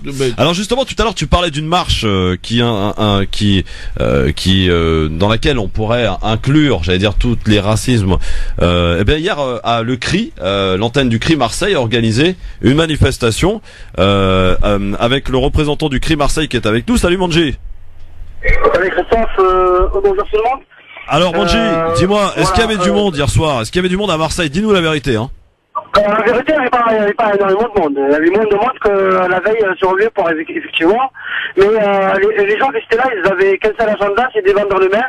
Il y avait surtout Pierre Stamboul, qui est le président de l'Union Juive pour la Paix, qui a tenu un discours extrêmement clair sur la question de l'antisémitisme et l'antisionisme, cet amalgame abject. Et il a rappelé, d'ailleurs c'est le titre de son livre, que la Nakba ne sera jamais légitime. Et c'est exactement le sens même du sionisme. Et on était à peu 200 personnes à peu près sur une petite place, mais c'était pas mal. Voilà, c'était pas mal. C'était clair. Au moins, on a posé les jalons d'une discussion avec le. Ouais, mais Manji, pardon, mais 200 personnes, ça veut dire que le pouvoir de force maintenant, il est clair et net, il est là. Voilà. On appelle effectivement à une marche, par un mouvement, un rassemblement, appelez-le comme vous voulez, dans toute la France pour s'élever contre tous les actes antisémites. Moi, je dis bravo. Mais quand on appelle, à l'image de votre organisation hier à Marseille, dans une ville quand même qui n'est pas exclue de ces termes-là, Marseille, quand on appelle à une marche, un rassemblement contre toute forme de racisme, à peine de 100 personnes, bah j'ai envie de dire que Yasser Louati, dans tout ce qu'il dénonce tous les jeudis, bah il a raison. Voilà. Évidemment qu'il a raison. Mais le problème, il est là, c'est qu'en fait, et ça, tu me tends un peu à la perche, je peux revenir sur la question, mais la loi ne passera pas. C'est ça, en fait, c'est la accoutumance. C'est l'histoire de la grenouille dans le choix. En fait je m'en foutisme si vous voulez, que les gens ils pensent que en fait les jeux ils sont faits et que leur mobilisation ne sert à rien, et en fait c'est exactement ce que cherchent les dominants, et c'est parmi des combats, des batailles, parce que s'il y a une résistance forte dans la rue, ils vont calculer, comme c'est passé avec les Gilets jaunes. Mais s'il y a personne qui conteste le fait qu'ils essayent de faire cet amalgame-là et de nous forcer à devenir des pro-colonialistes, c'est ce problème-là qui et en fait il y a notre responsabilité nous aussi. Peut-être nous on n'est pas vendeurs aussi, on n'a peut-être pas communiqué que suffisamment. Mais le problème, il est effectivement là, ces personnes se mobilisent, c'est notre faute aussi. Merci Manji, en tout cas, donc c'était hier à Marseille sur le Vieux-Port, donc 200 personnes, vous l'entendez, mon cher Yasser. Voilà, malheureusement, la réalité elle est là, quoi. Et quand on demande de venir dénoncer, quand on demande à cette communauté de se bouger, il y a personne. Oui, mais dire aux gens qui se mobilisent pas, c'est de leur faute, c'est aussi facile. Je veux dire, est-ce qu'en amont il y a un travail de terrain? C'est ce que tu dis, Yasser, oui. Pardon, mais non, mais il y a deux choses. Il y a je tiens pour responsable les organisations qui ont tenu un discours victimaire et qui ont enfermé ces différentes communautés dans une posture soyez des victimes, donnez-nous l'argent, on fera le reste, et qui donc ne leur ont pas donné non seulement les moyens pour agir par eux-mêmes, mais surtout les ont découragés d'agir par eux-mêmes. Ça veut dire chaque organisation a voulu centraliser, et donc forcément t'es pas en mesure de parler, donc laisse-moi faire. L'autre point, c'est vrai, tant que les gens auront pour souci le dernier iPhone ou le dernier T-Max, je suis désolé, vous verrez demain vos enfants se faire arracher leur foulard, vous verrez vos enfants se faire tabasser, comme on l'a vu pour ceux qui ont dit « je ne suis pas Charlie », mais dans ce cas-là, il faudra que les adultes d'aujourd'hui ne s'en prennent qu'à eux-mêmes. C'est quoi ton téléphone, Yasser, qu'on rigole 5 minutes? C'est quoi le dernier cri, là, que t'as dans les mains? Voilà, silence. Non. Quoi? 2 secondes, non. Tu veux dire ça? Bah oui. C'est quoi? C'est quoi ton dernier téléphone? Non, la raison est simple. D'une, c'est un iPhone. Je le reconnais pourquoi? Pour des raisons de surveillance de masse. Tout téléphone Android viole la vie privée. Ah bon? Bien sûr. Ah merde, moi je suis bien sûr, le téléphone le plus sûr, c'est malheureusement l'iPhone. Voilà, donc maintenant, toute votre vie privée, vos photos, vos données de connexion sont envoyées à Google et consorts. Voilà. Et Apple, non? Pour l'instant, non. Bon, Yasser, c'est quoi ton avis tranché dans un instant? Peut-on combattre l'antisémitisme grâce à l'islamophobie? Ah, ça c'est vendeur, ça. Dans un instant, Yasser Louati à suivre. J'ai rien à vendre, par contre. Je sais pas moi, tu vas nous le dire. Le zapping, avec un bon zapping, on a du Manuel Valls, du Yacine Bellatar, du Gilbert Collard. Et puis je vous ai bien trouvé un Édouard Philippe aussi, à tout de suite. Le LGF, le grand forum, avec autour de cette table, monsieur Hamid Chirieff. Non, j'ai des problèmes avec les noms, moi, c'est normal. Ouais. Monsieur Hamid Chirieff, qui est géopolitologue, décidément, éditorialiste. Tiens, avant d'écouter l'avis tranché de Yasser Louati, Hamid, vous nous disiez, mais ça serait bien qu'on mette un peu de positivité dans les débats, là. C'est un peu trop sombre, un peu trop dans la posture victimaire, je sais pas moi. Hamid, un peu de positivité là. Non, je crois, sans faire de démagogie, je crois qu'il y a quand même des pistes, par exemple sur la question de l'Union de la Méditerranée. On peut effectivement travailler avec les communautés musulmanes et juives et avoir en tout cas des propositions, comme par exemple la création d'une université de l'Union de la Méditerranée et d'être dans un dialogue de civilisation, comme l'avait fait le Jacques Chirac à l'époque avec le dialogue de Barcelone. Et je crois que ça c'est important, en tout cas d'un point de vue diplomatique. Il y a aujourd'hui des solutions que l'on peut apporter. Et l'Union de la Méditerranée, je pense, importante. Moi j'avais fait une note stratégique au président de la République en pointant la nécessité de renouer avec cette Union de la Méditerranée et en incluant effectivement les sociétés civiles pour qu'elles puissent aujourd'hui, en tout cas, dialoguer notamment et connaître et échanger les différentes cultures, les différentes religions. Et je crois que c'est un enjeu aujourd'hui aussi pour la France, mais aussi pour les pays du bassin de la Méditerranée, notamment l'Algérie, le Maroc, la Tunisie, tous les pays qui partagent ce bassin de la Méditerranée. Et tous ces pays-là ont en commun plusieurs choses: la culture, la cuisine, les religions qui sont tous du premier livre en tout cas, qui ont tous la même source. Et je crois que ça c'est important en tout cas de mettre en évidence cela. Voilà. Oui, effectivement. Je voulais souligner cela. Ouais, un peu de positivité. Exactement. Tout cas, ça fait du bien aussi que de se dire qu'il y a des choses à faire et qu'on ne soit pas toujours du côté sombre, j'ai envie de dire. de ce que nous disons. Une université de l'Union de la Méditerranée est une chose en tout cas importante pour le dialogue des civilisations. Bien entendu, évidemment, et que beaucoup aspirent. Alors, est-ce que mon ami Yasser est prêt là? On est jamais prêt, Christophe. Bah oui, non, mais à un moment il faut y aller parce que là pour expliquer aux auditrices, auditeurs, je suis complètement encerclé de fils, de caméras, de trucs partout. Mais bon, je vais essayer de pas bouger et surtout de rien casser. Ouais. Donc on va y aller, mon ami Yasser, parce qu'à un moment, il faut y aller au bout d'un moment. Alors c'est parti, jingle, avis tranché. 5, 4, 3, 2, 1, 0.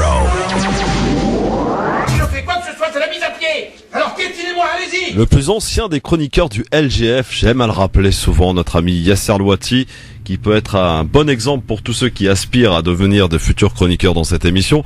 Yasser Louati, le titre de cet avis tranché d'aujourd'hui, peut-on combattre l'antisémitisme grâce à l'islamophobie? Exactement, mon cher ami Christophe. Après son taisez-vous sur le plateau de Ce soir ou jamais et son gna gna gna à nuit debout, le Finkielkraut payé par nos impôts sur France Culture s'est une nouvelle fois fait remarquer.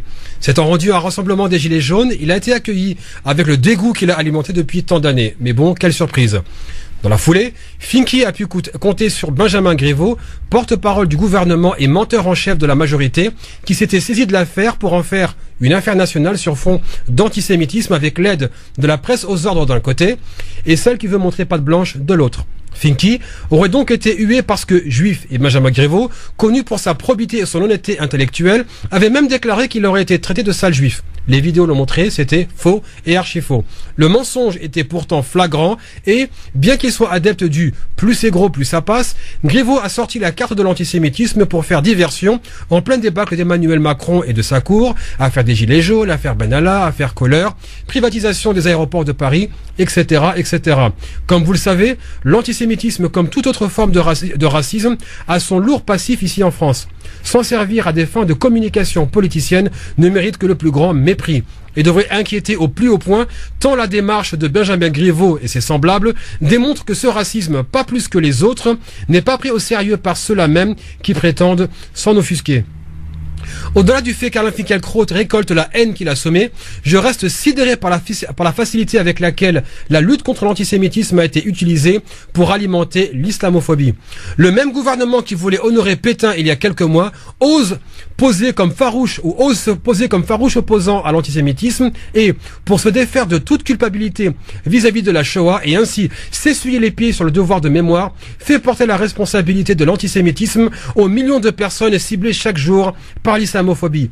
Le même gouvernement qui, pour montrer son opposition à l'antisémitisme, avait reçu en grande pompe le criminel de guerre Benyamin Netanyahou, comme pour dire à la nation, vous savez, les juifs restent quand même des étrangers et n'appartiennent pas vraiment au tissu national. Preuve en est, leur chef, c'est pas moi, c'est Benyamin Netanyahou, le premier ministre israélien. Inutile de rappeler donc que la posture d'Emmanuel Macron démontre que l'antisémitisme blanc bourgeois n'a pas disparu. Il a seulement muté. De l'essentialisation des communautés juives pour en faire, entre cités, peuple juif homogène qui est une menace intérieure, pour en faire une communauté au singulier, homogène qui appartient à l'extérieur. Et cette confusion entre sionisme et judaïsme n'en est que la dernière expression. Ceci dit, si la France et ses élites en avaient fini avec l'antisémitisme, on verrait des Français d'abord avant de voir des Juifs. Et on cesserait de faire des communautés juives de France des communautés sionistes et donc des individus ayant forcément une responsabilité directe ou indirecte avec les crimes d'Israël. En d'autres termes, l'antisémitisme de la France et ses élites, c'est de signifier que tous les juifs ne peuvent être que sionistes et que chaque juif n'est au final qu'un agent israélien. Oui, le procédé est nauséabond, mais c'est le même qu'on utilise pour faire de chaque musulman ou musulmane un sympathisant de Daesh ou d'Al-Qaïda. Cette surenchère, vous l'aurez donc compris, est un procédé qui a deux avantages pour les élites de ce pays. Se disculper d'un côté et discréditer la lutte contre l'islamophobie de l'autre. Avant de sortir le vieil adage « diviser pour mieux régner » et s'en plaindre, il faudrait d'abord déplorer la faillite de certains responsables communautaires juifs autoproclamés qui ont donné leur caution personnelle à ce genre de procédé et contribuent donc à ce whitewashing de l'antisémitisme historique qui ne les a jamais oubliés. Que le CRIF se comporte en groupe de pression au service d'une puissance étrangère n'étonne plus personne. Mais que d'autres responsables communautaires juifs autoproclamés se joignent à ce bal des hypocrites démontre que non seulement ils acceptent de voir leur intelligence insultée s'ils en ont une, mais pire encore, prouvent que ces personnes, derrière leurs envolées lyriques, sont les premières cautions de l'antisémitisme. Qui peut croire que ceux qui voient en chaque juif un corps étranger duquel il faudrait se méfier, qui portent au nu Voltaire qui pensait que les juifs étaient, je cite, le plus abominable peuple de la terre, qui tentent de réhabiliter Maurras comme l'a fait le Figaro l'année dernière, qui ont préféré scander « Je suis Charlie » au lieu de « Je suis juive » alors que des juifs s'étaient fait assassiner parce que juifs, qui peut croire que cette démarche est sincère? Ces idiots utiles de la suprématie blanche sont-ils si stupides pour ne pas voir qu'on insulte leur mémoire lorsque même l'extrême droite héritière de Pétain vient chanter son rejet de l'antisémitisme? Non, je pense que ces idiots utiles sont suicidaires et nous mènent tous au suicide. Et oublie que jamais l'antisémitisme ne sera vaincu par la promotion de l'islamophobie. Cerise sur le gâteau, on a même vu un certain Michel Onfray déclarer sur CNews: il y a de l'antisémitisme dans le Coran. Si Onfray tient à s'aventurer sur ce terrain, c'est son choix. Et s'il veut rassurer la conscience de la bourgeoisie blanche, alors je lui demanderai pourquoi est-ce que le musulman et roi Mohamed V du Maroc n'a pas déporté ses citoyens juifs de son pays, alors que le maréchal Pétain, soutenu par le Vatican, en a fait autrement. Pour conclure, et répondre aux charognards de gauche comme de droite, y a-t-il de l'antisémitisme chez les musulmans? Non! Il y a de l'antisémitisme chez des musulmans, tout comme il y a de l'islamophobie chez des juifs, ou de l'antisémitisme et de l'islamophobie chez des blancs. Merci mon Yasser, bravo encore une fois. Merci Philippe pour avoir retransmis en direct cet avis tranché sur Facebook. Alors tiens, Hamid Chérif, réaction, parce que c'est un tableau un peu sombre finalement là qu'a fait Yasser là. Bah, écoutez, c'est une analyse intéressante qu'il a faite. Je crois qu'il y a des réalités que Yasser pointe. Et donc, moi, je suis d'accord en tout cas pour l'essentiel sur ce qu'il dit. Après, j'ai tendance à être en tout cas plus positif que Yasser, peut-être. Mais voilà, moi Quelle réserve vous apporteriez à ce que vient de dire Yasser? J'ai pas vraiment de réserve, mais en tout cas, je conclurai en tout cas pour dire que aujourd'hui, il faut trouver en tout cas des solutions, et on est tous français, quelles que soient nos origines ou notre religion. Il faut qu'on soit aujourd'hui, en tout cas, on est tous en tout cas dans le même bateau. Oui. Oui, mais Ami, excuse-moi, mais si on est dans le même bateau, qu'il y en a qui sont en train de faire des trous dans le bateau, je suis d'accord avec toi. Il faut les pointer et les isoler. Je suis d'accord avec toi. La parole est confisquée et on voit bien que ce procédé nous mène tous vers le suicide. Exactement, parce que la République, et comme disait Yasser, nous pousse au communautarisme aussi, malheureusement. Et moi, c'est ce que je crains aujourd'hui. C'est vraiment c'est un piège dans lequel il faut pas tomber, le communautarisme, Hamid Chérif. Il y a des communautés en tout cas, et puis le communautarisme aujourd'hui, c'est que malheureusement certains médias ne donnent pas la parole à la diversité, en tout cas. Ouais, mais alors attends, excusez-moi, mais moi j'ai aussi des gens autour de moi qui sont des militants à qui on voudrait bien donner la parole mais qui ne veulent pas la prendre et qui préfèrent appliquer la politique de la chaise vide. Ça existe. Je vais pas sortir de nom ici, mais il y en a. Ça existe. Voilà. Ça, ce sont des gens qui quand même qui sont suivis par beaucoup de gens sur les réseaux, qui ont une certaine notoriété dans cette communauté et qui ne veulent pas par je sais pas pour quelle raison d'ailleurs, après on pourra essayer de décortiquer, mais qui préfèrent pratiquer la politique de la chaise vide. Ça existe, il faut pas le nier, et après il faut pas s'étonner aussi qu'on ne donne pas la parole au bout d'un moment. Quand on en appelle 2 ou 3 et qui vous disent non, moi je ne vais pas chez vous parce que pour X ou Y raison je ne vais pas chez BFM ou chez CNews, je ne sais quoi. Voilà, moi je me rappelle ici par exemple que Yasser Louati a été débattre chez Morandini avec un mec d'extrême droite et ça a été salutaire. Absolument. Bien sûr qu'avec un griffe sur la justice. Oui. Je parle de choses qui fâchent. Bon, déjà, ce que tu dis, Yasser, est parfaitement, c'est très juste. C'est très précis et je suis pas dans la béatification ou dans l'espoir d'une amélioration. J'ai eu l'occasion, moi, de prendre mes responsabilités il y a longtemps. J'ai eu des débats assez violents avec pas mal de personnalités politiques dans des grandes chaînes. Je suis invité plus régulièrement maintenant dans des chaînes moins importantes, mais quoi qu'il en soit, il y a une réalité historique. Quand il y a 8 ans, par exemple, parce que là, ce qui est marrant, c'est que on parle d'antisémitisme et tout le monde, et ce que j'aimais dans ton texte, c'est que tu rappelles quand même des faits historiques, tout le monde a tendance à oublier que l'antisémitisme, qui est le fonds de commerce de l'extrême droite, vient d'être légué en cadeau à une communauté faible arabo-musulmane, comme disait Finkelstein, c'est de la lâcheté. On attaque des gens faibles socialement, politiquement, qui n'ont pas de défenseurs. Et on leur file un cadeau empoisonné qui n'est pas notre histoire. J'ai toujours dit, et bon, à tous les militants, vos poubelles de l'histoire, vous voulez garder, on a déjà les nôtres. Donc, gardez votre antisémitisme bien au chaud dans votre esprit esprit de génocidaire pour le coup, parce que c'était l'objectif des nazis au départ et des Autrichiens.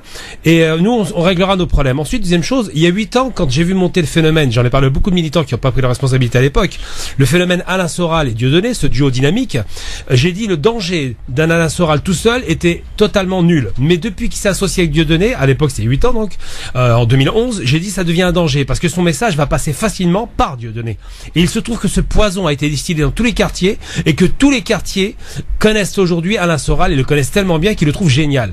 Cet homme est un raciste, suprémaciste blanc, méprisant, avec un mépris absolu de l'islam et des maghrébins. Il a aussi l'influence que ce que tu Il a une influence considérable, il faut aller dans les quartiers pour le savoir. Je crois que je suis dans les quartiers. Donc je suis désolé, je suis pas en Angleterre, je suis dans les quartiers, je te gère un peu, mais dans les quartiers, il faut leur parler. Il faut descendre. C'est quoi cette attaque là? Je suis en Angleterre. Je connais très bien les quartiers. Je suis pas en Angleterre, je suis dans les quartiers. Mais je connais ça, c'est une attaque en dessous de la ceinture.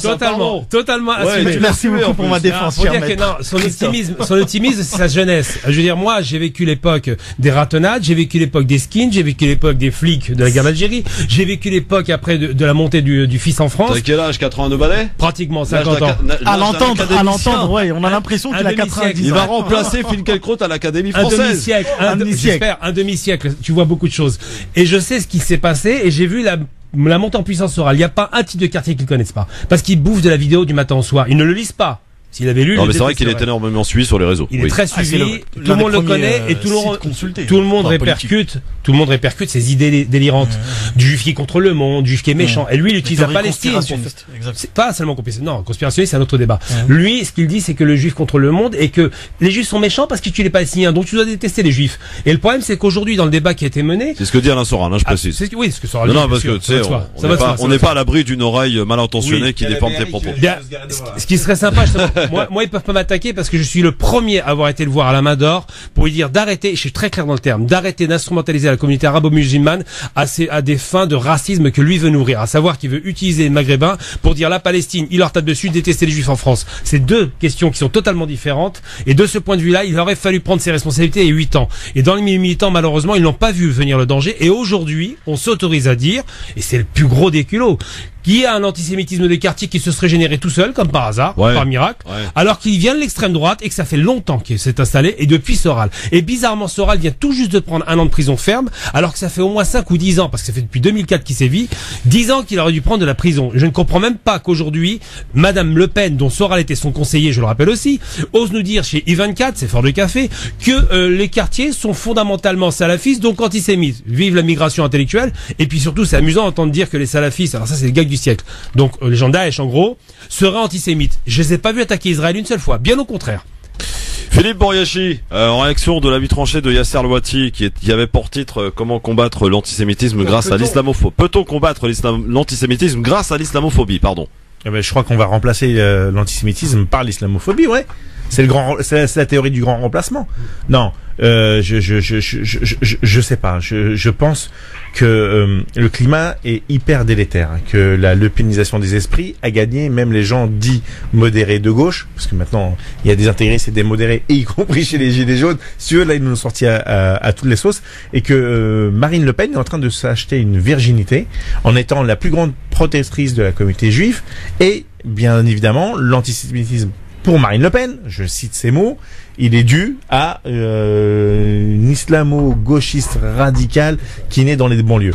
Mais je continue à le redire, et je sais que peut-être que ça va lasser certains. Ils vous piétinent parce que vous n'existez pas. Et je ne dis pas de faire un vote communautariste, parce que pour moi, il y a une seule communauté en France, c'est celle de la nation de la France, riche dans sa culture et dans sa diversité. Et dans toute sa diversité. C'est pas qu'une partie, parce qu'elle serait racisée ou qu'elle serait un petit peu plus basanée que les autres. Tant que vous continuerez à accepter cette domination d'une minorité, eh ben, vous serez dans cette situation où on continuera à vous piétiner. Et plus on va vous piétiner, plus vous allez vous énerver, plus vous allez vous énerver, plus ça va leur donner raison. Ouais. Moi, je tiens à dire une chose. J'invite fortement tous ceux et toutes celles des banlieues, des quartiers populaires, des cités, à ne pas aller aux manifestations des Gilets jaunes. Parce que je vous jure que si vous y allez, ils vont vous envoyer la Légion. Alors attends, est-ce que tout le monde est d'accord là-dessus? Moi je suis 100% d'accord, j'ai fait un appel pour ça. Gamal, ouais, t'es d'accord? Sur RT, je dis faut surtout pas qu'ils y aillent parce que Luc Ferry a donné le là, il a dit il y a dans les Gilets jaunes l'extrême gauche, l'extrême droite, ce qu'on ne peut donc pas voir puisque c'est les Européens, et il y a des gens des quartiers. Ceux-là c'est des cibles pour la police. Il a dit utiliser les armes non létales soi-disant. Donc c'est vrai que j'appelle vraiment les gens de quartier à ne surtout pas s'exposer à une manifestation parce que je suis assez vieux pour m'appeler de Malik Oussekine qu'on a assassiné et qui a cassé le mouvement étudiant. Oui, en 86 par rapport à la loi de Vaquet, il a été assassiné par les voltigeurs effectivement et de jour au lendemain bizarrement les manifestations se sont totalement arrêtées pratiquement. Mais ça veut dire que les gens du quartier s'excluent finalement des revendications de la France. Ils ont fait le travail en 2005. Non mais c'est intéressant comme question. Ils ont fait le travail en 2005 et aujourd'hui... Oui, on a eu ce débat mais on n'était pas d'accord, Yasser. Oui mais moi, je veux dire, pour rejoindre Gamal, en fait, je suis pas contre le mouvement des Gilets jaunes, je suis contre une convergence avec ce mouvement, mais pour des raisons différentes. Pour des raisons stratégiques. Encore une fois, tout le XXe siècle, tous les mouvements sociaux qui ont eu lieu en France ont toujours sacrifié les populations non blanches. Absolument. À chaque fois qu'il y a eu des mouvements sociaux, on n'a que les Noirs et les Arabes à bras ouverts, on est pour tout le monde, universalisme, kumbaya, on se fait des câlins, mais le jour où il faut négocier avec l'État, on oublie tout de suite les Noirs et les Arabes. On l'a vu avec tous les mouvements. Tu peux pas me dire, quand il y a eu mai 68, un an auparavant, on avait tué 100 Guadeloupéens, 100 Antillais, pardon, pendant les manifestations. Mai 67, on l'enseigne même pas. Il y a eu mai 68, ils ont même pas ressorti ce qui s'était passé. On a eu les grèves de 95, rien du tout. On a eu Nuit debout, rien du tout. Donc il y a un moment, c'est parce que justement, on ne peut pas aller à la table des gens les mains vides et dire je vais manger avec vous. On vient organiser et ensuite on peut parler d'égal à égal. Mais tant que la gauche aura un sentiment de supériorité vis-à-vis des populations non blanches et des quartiers populaires en leur disant on va vous défendre, ils continueront d'avoir ce sentiment de supériorité en disant vous savez quoi, on va vous défendre mais selon nos termes. Sauf que les termes jusqu'à maintenant c'était dès qu'on arrive à la table des négociations, dès qu'il faut que l'État fasse des concessions, il y aura plus personne pour vous défendre. Si t'avais dit ça, on serait pas engueulé l'autre fois, mon cher. Je suis désolé, hein. Mais bon. J'ai dit la dernière fois. Bon, non, mais non. Dans un instant, le zapping. Alors, au zapping, au menu, messieurs, dames, il y a du lourd. Il y a du, Gilbert Collard. Alors, Gilbert Collard, il est très énervant et apparemment difficile à interviewer, hein. Olivier Truchot de BFM en a fait les frais. Il y a du Manuel Valls. Manuel Valls! Il a fait sa hijra en Espagne. Il a fait son coming out. Oui, il a fait son coming out. Il a manifesté avec l'extrême droite, hein. Ah bah oui! C'est un vrai coming out. Manuel Valls a dit, d'ailleurs, c'est lui-même qui l'a dit, c'est pas moi, qu'il était venu exprès pour assister au dîner de ses amis, donc le dîner du CRIF hier. Il est reparti en Espagne et il est passé un petit tour par RTL ce matin, où il a pu faire une petite piqûre de rappel sur qui, pour ceux qui l'avaient un peu oublié, qui est Manuel Valls. On a du Yacine Bellatar aussi. Vous savez qu'Yacine Bellatar, il a fait un peu de bruit cette semaine puisqu'il a démissionné d'LCI en tant que chroniqueur. Il a démissionné parce qu'il a été trouvé le petit déjeuner d'LCI indigeste mardi matin puisque on donnait la parole à Éric Zemmour, effectivement. Et puis on a du Édouard Philippe, Premier ministre de la France, qui réagit au rapport de la commission d'enquête du Sénat à propos de l'affaire Benalla. J'ai envie de dire, tous les ingrédients sont réunis pour que vous restiez là avec nous dans un instant sur France Maghreb 2 dans le LGF, l'info autrement. France Maghreb 2, France Maghreb 2. Le LGF sur France Maghreb 2. Alors je rappelle à tous les auditrices et auditeurs que nous avons lancé depuis lundi la fameuse contribution au grand débat, parce que vous savez qu'il est en route un petit peu partout en France à l'initiative de l'exécutif et qu'on s'engage à écouter vos doléances parce qu'il y a aussi des choses que vous avez à dire, à faire valoir, et nous ce dont on s'est engagé, c'est d'aller relayer justement toutes vos doléances, bien sûr, à l'issue de ce grand débat. Donc après le 15 mars à l'Elysée, on emmènera les doléances des chroniqueurs et des auditeurs du Grand Forum et de France Maghreb 2 à l'Elysée en personne. Voilà, nous irons. Et on le fera en tout cas dans une émission un peu plus longue là-dessus, parce qu'aujourd'hui je pense qu'on va profiter de cette assemblée pour parler de 2-3 petits trucs que j'ai envie de vous parler, mais avant toute chose, le zapping, et il y a un bon zapping aujourd'hui. Si on prend 100 millions d'Africains d'un remplacement de population. Bon, ben voilà. Parce que les mots bamboula, d'accord, c'est des... Maintenant, moi, très franchement, je vois un barbu en djellaba. La réimmigration, c'est le départ des immigrés. Réellement le déradicaliser, est-ce que c'est possible? Donner une bonne dose de cheval. Mais je me sens très bien. Si la connerie se mesurait, il servirait de maître étalon. Le meilleur ou le pire de la radio et de la télé, messieurs, dames, c'est maintenant avec Ce Matin. Donc, venu exprès à Paris pour assister au dîner du CRIF qui avait lieu hier soir, vous le savez, Manuel Valls était l'invité politique de RTL ce matin. Au micro de Elisabeth Martichoux, je vous ai fait un petit condensé de ses déclarations les plus impressionnantes, les plus fortes, les plus sensationnelles. L'antisémitisme, la haine des Juifs, l'antisionisme, la haine d'Israël allait profondément ravager nos sociétés, et notamment la société française qui a déjà connu ces bouffées de haine. C'était vrai d'ailleurs au XIXe siècle avec ce pamphlet de Rumont qui avait été vendu à des dizaines, sinon des centaines de milliers d'exemplaires, avec l'affaire Dreyfus, évidemment ce qui s'est passé en 1940. Donc c'est un mal profond qui a été réactivé par toute une série de phénomènes qui sont analysés. Raphaël Enthoven hier publiait une phrase de Vladimir Yankelevitch, le grand philosophe de 1978, qui disait que l'antisionisme, c'est la trouvaille miraculeuse, l'aubaine providentielle qui réconcilie la gauche anticapitaliste ou anti-impérialiste et la droite antisémite. Donc l'antisionisme, oui, ça donne la permission d'être démocratiquement, l'antisionisme, ça donne la permission d'être démocratiquement antisémite. C'est ce que disait Yankelevitch il y a déjà 40 ans. Le président de la République le rappelait hier au dîner du CRIF où j'étais présent. C'était la raison aussi de ma présence à Paris, par fidélité à tous mes combats. Donc oui, sous des formes différentes. Le vieil antisémitisme de l'extrême droite, cet antisémitisme qui vient du fond des âges, cet antisémitisme que j'ai dénoncé, qui vient aussi de nos banlieues et qui est ancré dans la culture musulmane. Il y a une obsession identitaire et dans votre lutte antisémite, contre l'antisémitisme, pardon. Oui, c'était une obsession. Parce que je savais précisément qu'elle rongeait notre société et que si nous n'attaquions pas au cœur cet antisémitisme, d'où qu'il vienne, il provoquerait des catastrophes. Et quand on a vu au début de ces manifestations des Gilets jaunes, ces chants repris, cette Marseillaise, je crois, changée avec les mots de Dieudonné, pas un petit personnage, contrairement, c'est pas un humoriste, c'est lui, encore une fois, qui a unifié, y compris dans les classes moyennes parfois, ce sentiment antisémite. Des publics très différents, pas uniquement de banlieue, des publics très différents qu'on a retrouvés dans les Gilets jaunes. Oui, il fallait frapper fort et dur dès le début. Mais c'est-à-dire d'abord interdire les manifestations. C'est toujours difficile l'interdiction. Je l'ai vu d'ailleurs avec les spectacles de Dieudonné. On a pu interdire les spectacles où il y avait des mots antisémites. On n'a pas pu interdire tous les spectacles de Dieudonné. Je me rappelle de vos confrères, le Figaro, Le Monde, Libération, qui s'interrogeaient peut-être à juste titre. Je ne le crois pas. Sur la liberté d'expression d'un soi-disant humoriste.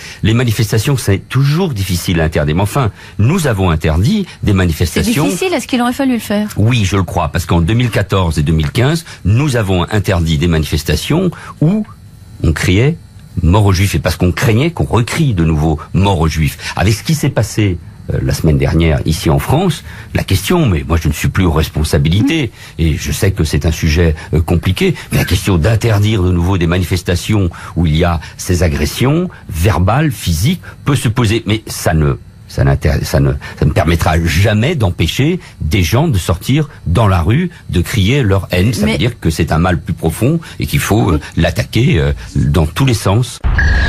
Voilà, un petit concentré de l'interview de 11 minutes ce matin sur RTL de Manuel Valls. L'antisémitisme ancré dans la culture musulmane. J'ai retenu cette phrase.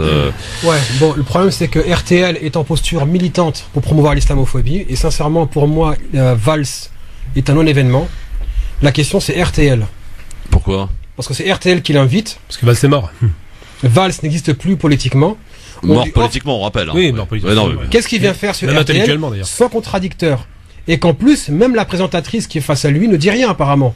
Donc, il y a un moment, il faut se poser la question, est-ce qu'il n'y a pas une connivence entre les pressions qui sont faites pour criminaliser l'antisionisme, Manuel Valls qui trouve une plateforme gratuite en abondance quand il le veut et quand il le demande, et de l'autre, une presse qui est littéralement militante pour promouvoir l'islamophobie. Je suis désolé, on peut pas dire Valls c'est le problème quand il tape à la porte d'RTL, on la lui ouvre, et voir c'est RTL qui l'invite pour proférer ce genre de propos. Il y a un moment, faut se poser la question, pourquoi est-ce que le CSA ne fait pas son travail? Le CSA ne fait pas son travail parce qu'il n'a rien à craindre des personnes qui sont ciblées par ce genre de discours. Le jour où il y aura 50 000, 100 000 signalements et que des gens manifesteront sous les fenêtres du CSA, peut-être qu'on aura une autorité payée par nos impôts qui finira par faire son travail. Ouais. Oui, quelqu'un veut rajouter un truc là-dessus? Oui. Sur Valls, d'abord, c'est un menteur, et là je dis haut et fort. En 2014, il n'y a jamais eu le moindre propos dans le sens où soi-disant, on aurait dit mort aux Juifs, c'est un menteur. Je confirme, j'y étais. Et j'y étais aussi. On a pris des gaz lacrymogènes à cause de lui, parce qu'il a fait interdire la manifestation à Barbès. C'était une pluie de gaz nettement supérieure à ce que tout ce qu'on a vu chez les Gilets jaunes, ils se prennent quand même à côté, c'est la piscine. Et puis, de là dire ça, c'est un menteur et c'est un propagandiste vraiment honteux. Il a tout raté dans sa vie. Ça a été un traître de première avec son propre parti parce qu'il a refusé le résultat des primaires. Ça a été un type qui a voulu se vendre c'est un type qui a été vendu partout. Gamal, c'est pas au-delà du personnage. D'accord avec toi, franchement. Au-delà du personnage, je vais aller en profondeur.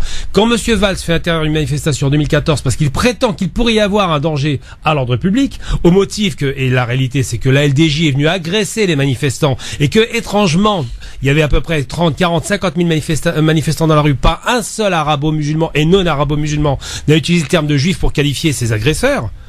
Et que Monsieur Valls invente cette image alors qu'on n'a aucune image, aucun son, rien n'a été fait, mais il a prétendu ça. Et il a fait interdire les manifestations et il y a eu des violences à la suite de ça. Il est en train de dire exactement le contraire de ce qui doit être fait. On doit respecter les manifestants et on doit les encadrer, on doit pas les interdire. Ouais.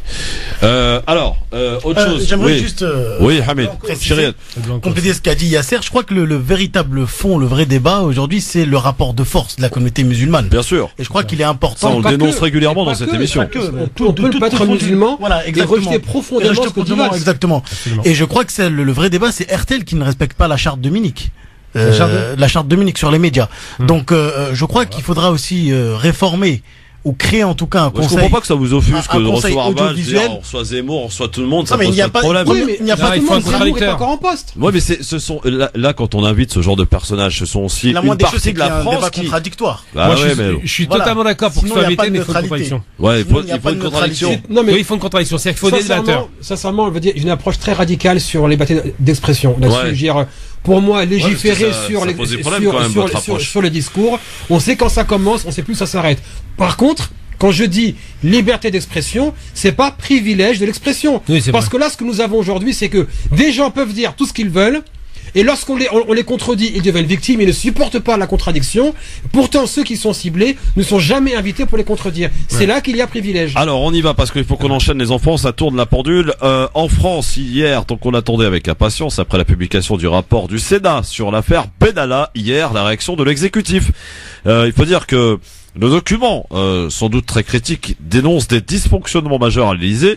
Eh bien, cette réaction, elle est tombée en fin de matinée par la voix du Premier ministre, Édouard Philippe. Il parle d'une appréciation politique et qui viole la séparation des pouvoirs, je le cite.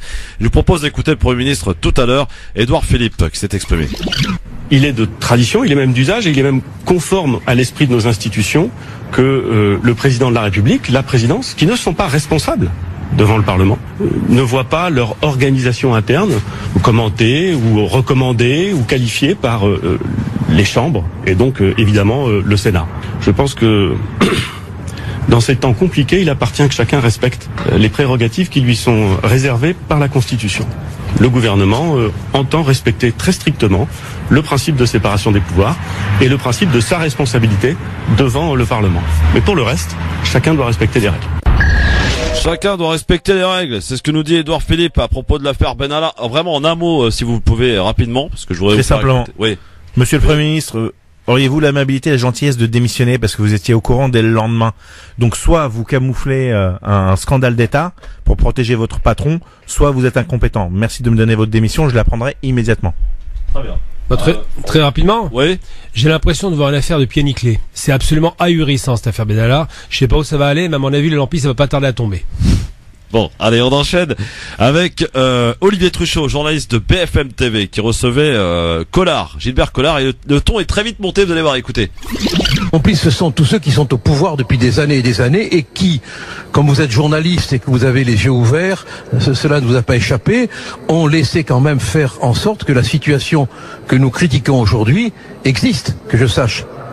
Les dérapages de Jean-Marie Le Pen sur cette question n'ont sans doute pas aidé à lutter contre l'antisémitisme. Écoutez, je vais pas vous rappeler. Chacun doit peut-être balayer devant sa porte. Ben alors commencez à balayer devant la vôtre. Vous avez eu des gens à votre antenne qui étaient fichés S. Bon, alors fermez-la. Vous le savez très bien. Et je vais pas me permettre de vous reprocher. Bon, oui, fermez-la. Je vous le dis clairement parce que mais je vous parle correctement et très fermement. Mais moi, je vous réponds très fermement et vous m'écoutez parce que vous n'êtes pas journaliste, policier de la politesse d'antenne. Je vous dis très clairement.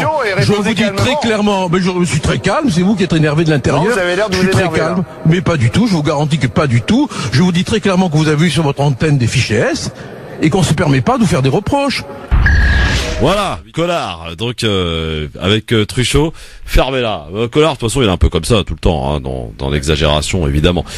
Je voulais quand même vous faire écouter Yacine Bellatar, c'est important, pardon pour le retard, pour notre ami Benoît Grossin qui nous attend pour le flash, mais...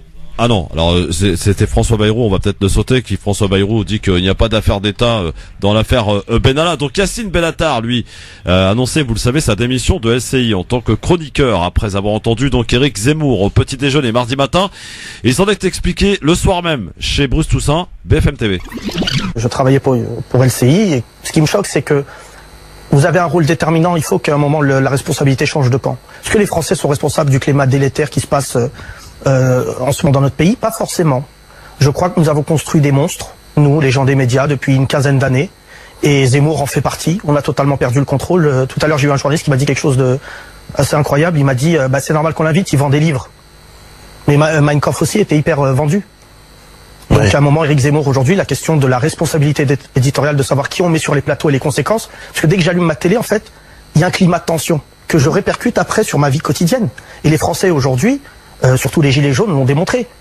Qu'est-ce qu'il y a dans nos télés si ce n'est de la tension? Où sont les moments de télé où il y avait quelque chose qui manque cruellement à notre société aujourd'hui? La nuance. La nuance, elle venait de deux parties. C'était les journalistes et les artistes. Mes collègues artistes, vous avez remarqué que pour la plupart, ils viennent plus parce qu'ils n'ont pas envie de se retrouver face à un Éric Zemmour ou un sous-Éric Zemmour. Et pour les journalistes, aujourd'hui, c'est la surenchère du scoop.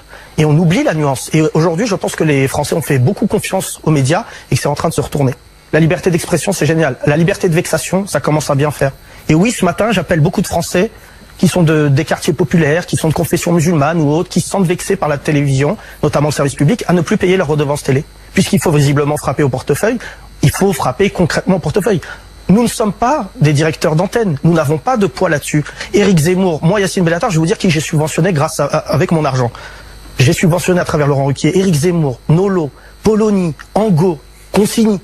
Si tous ces mecs-là, on me les avait présentés avant, j'aurais pas payé ma redevance. Il faut qu'il y ait des responsables. Il faut qu'il y ait des responsables aussi de notre côté. Et on peut pas toujours parler des gens avec cette condescendance. Et je pense qu'Éric Zemmour, aujourd'hui, il est temps de se poser la question de savoir jusqu'où ces gens peuvent aller. Quand ce matin, aujourd'hui, on doit appeler à l'apaisement pour que les communautés françaises vivent ensemble, on donne un temps d'antenne à un mec qui va faire totalement l'inverse. Quand vous écoutez sa plaidoirie, honnêtement, c'est même au fin fond d'un bar dans le Luberon, et c'est manquer de respect à un bar, je pense qu'il y a un mec qui a bu 4 bières qui est capable de tenir le même propos. C'est facile de tomber dans le populisme. Et les conséquences, elles sont tragiques. Je pense qu'il a résumé pas mal de trucs quand même, Yacine Bellatar, qu'on aime ou qu'on n'aime pas le personnage. Il a été quand même assez franc du collier là pour le coup.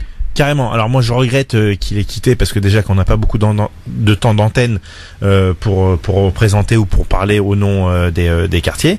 Mais il a clairement figé la situation. Elle est réelle. Par contre, j'invite tous ceux et toutes celles qui ne souhaitent pas payer leur redevance télé à la payer parce que sinon ils vont vous arracher vos dents premièrement, surtout si c'est de l'or, et deuxièmement par contre je vous invite à faire quelque chose de très fort, c'est de zapper et de vous mettre sur l'application de France Maghreb 2. Ouais, bien joué mon Philippe. Très bien. Ouais, Yasser. Je vais juste rappeler en 2015, 2016 quand j'avais quitté le CCIF dans les conditions que peu connaissent. Ouais. C'est beaucoup. Donc j'avais assisté on m'avait invité à un événement et c'était ma première initiative, je sais pas si tu étais là. Oui. Et j'avais lancé l'idée, d'ailleurs c'est de toute façon le CGL travaille dessus, de lancer un observatoire des discours racistes dans la sphère publique. C'était un observatoire qui devait quantifier, analyser et même décerner un palmarès. Ça m'a valu un boycott de toute la sphère associative qui gravite autour du CCIF et consorts, parce que beaucoup de gens n'étaient pas d'accord que Yasser lance l'initiative tout seul en dehors du giron des macros de la lutte contre l'islamophobie. Je pèse mes mots. Maintenant, aujourd'hui, on se retrouve dans une situation où nous n'avons pas des moyens d'agir. Par contre, pour rebondir sur la question de la redevance, je suis tout à fait pour, à condition qu'elle soit finement organisée. Ça veut dire qu'il va falloir déjà avoir tous les faits et toutes les preuves statistiques et analyses qu'on remet régulièrement aux radios et au CSA. Et une fois que leur mauvaise volonté est prouvée, commencer par organiser un boycott du service public. C'est-à-dire, ce n'est pas 10 personnes qui se retrouvent à ne pas payer la redevance et qui se retrouvent donc menottées, mais par contre, qu'on ait plusieurs milliers de personnes qui en même temps s'organisent pour ne pas payer la redevance. Et vous verrez ce jour-là, ils seront écoutés. Merci à vous quatre. Philippe Bouriachi, merci beaucoup. Merci mon Yasser Louati. Hamid Chériet, merci beaucoup. Merci. Vous allez retourner à Londres, là, ça va être un peu plus calme. Tu vois qu'en ce moment, avec le Brexit, c'est loin d'être calme, quoi. C'est mouvementé quand même, hein. Monsieur Gamal Abina, merci beaucoup. Merci. Ouais, t'es au top. Ouais, t'as réussi ton examen, toi, en direct. Plaisir, merci. Merci à tous, en tout cas. Rendez-vous demain avec Faiza Ben Mohamed et Anissam Ziti demain entre 16h et 18h. Passez une excellente soirée à l'écoute de votre radio et pardon pour le retard, mais bon, j'ai le billet de retard, là, excuse tout ça. Il est 18h04, s'il vous plaît.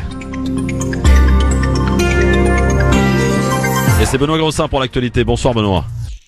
Bonsoir, il était le djihadiste français le plus recherché. Fabien Klein aurait été tué hier à Baghouz en Syrie par une frappe aérienne. Repéré depuis plusieurs jours par les services de renseignement, il aurait été touché par la frappe d'un drone. Son frère Jean-Michel serait grièvement blessé. Le gouvernement attend le résultat de tests ADN pour officialiser la mort de Fabien Klein. C'est sa voix que l'on entendait dans le message de revendication par l'État islamique des attentats du 13 novembre. L'homme placé en garde à vue pour avoir insulté Alain Finkielkraut samedi dernier à Paris sera jugé le 22 mai pour injure publique en raison de l'origine, l'ethnie, la nation, la race ou la religion. Son avocat affirme qu'il n'y avait rien d'antisémite dans ses propos. Les députés donnent leur feu vert à l'entrée d'Alain Juppé au Conseil constitutionnel. L'ancien Premier ministre a été auditionné cet après-midi par la Commission des lois et il a évoqué sa condamnation dans une affaire d'emploi fictif en parlant de droit à l'oubli. Sa nomination au Conseil devrait être confirmée d'ici la fin du mois. Le principe de séparation des pouvoirs a été scrupuleusement respecté. Réponse de la commission d'enquête sénatoriale sur l'affaire Benalla après les critiques de l'exécutif. Ce matin, Édouard Philippe qualifiait notamment d'injustes et d'incompréhensibles les affirmations visant les collaborateurs du chef de l'État. Un acteur américain accusé d'avoir exploité la douleur du racisme. Jussie Smollett, comédien noir et ouvertement gay de la série Empire, a été écroué aujourd'hui pour avoir inventé une agression raciste et homophobe, une affaire qu'il avait projetée à la une de la presse. Il a été inculpé pour dépôt de fausses plaintes et incarcéré. Enfin, la dernière collection de Karl Lagerfeld pour Fendi. Le défilé a eu lieu cet après-midi à Milan. En plus de Chanel, le créateur était à la tête de la maison Fendi depuis 1965. Bonne fin de journée à tous. France Maghreb 2, service, info, musique, divertissement. France Maghreb 2. France Maghreb.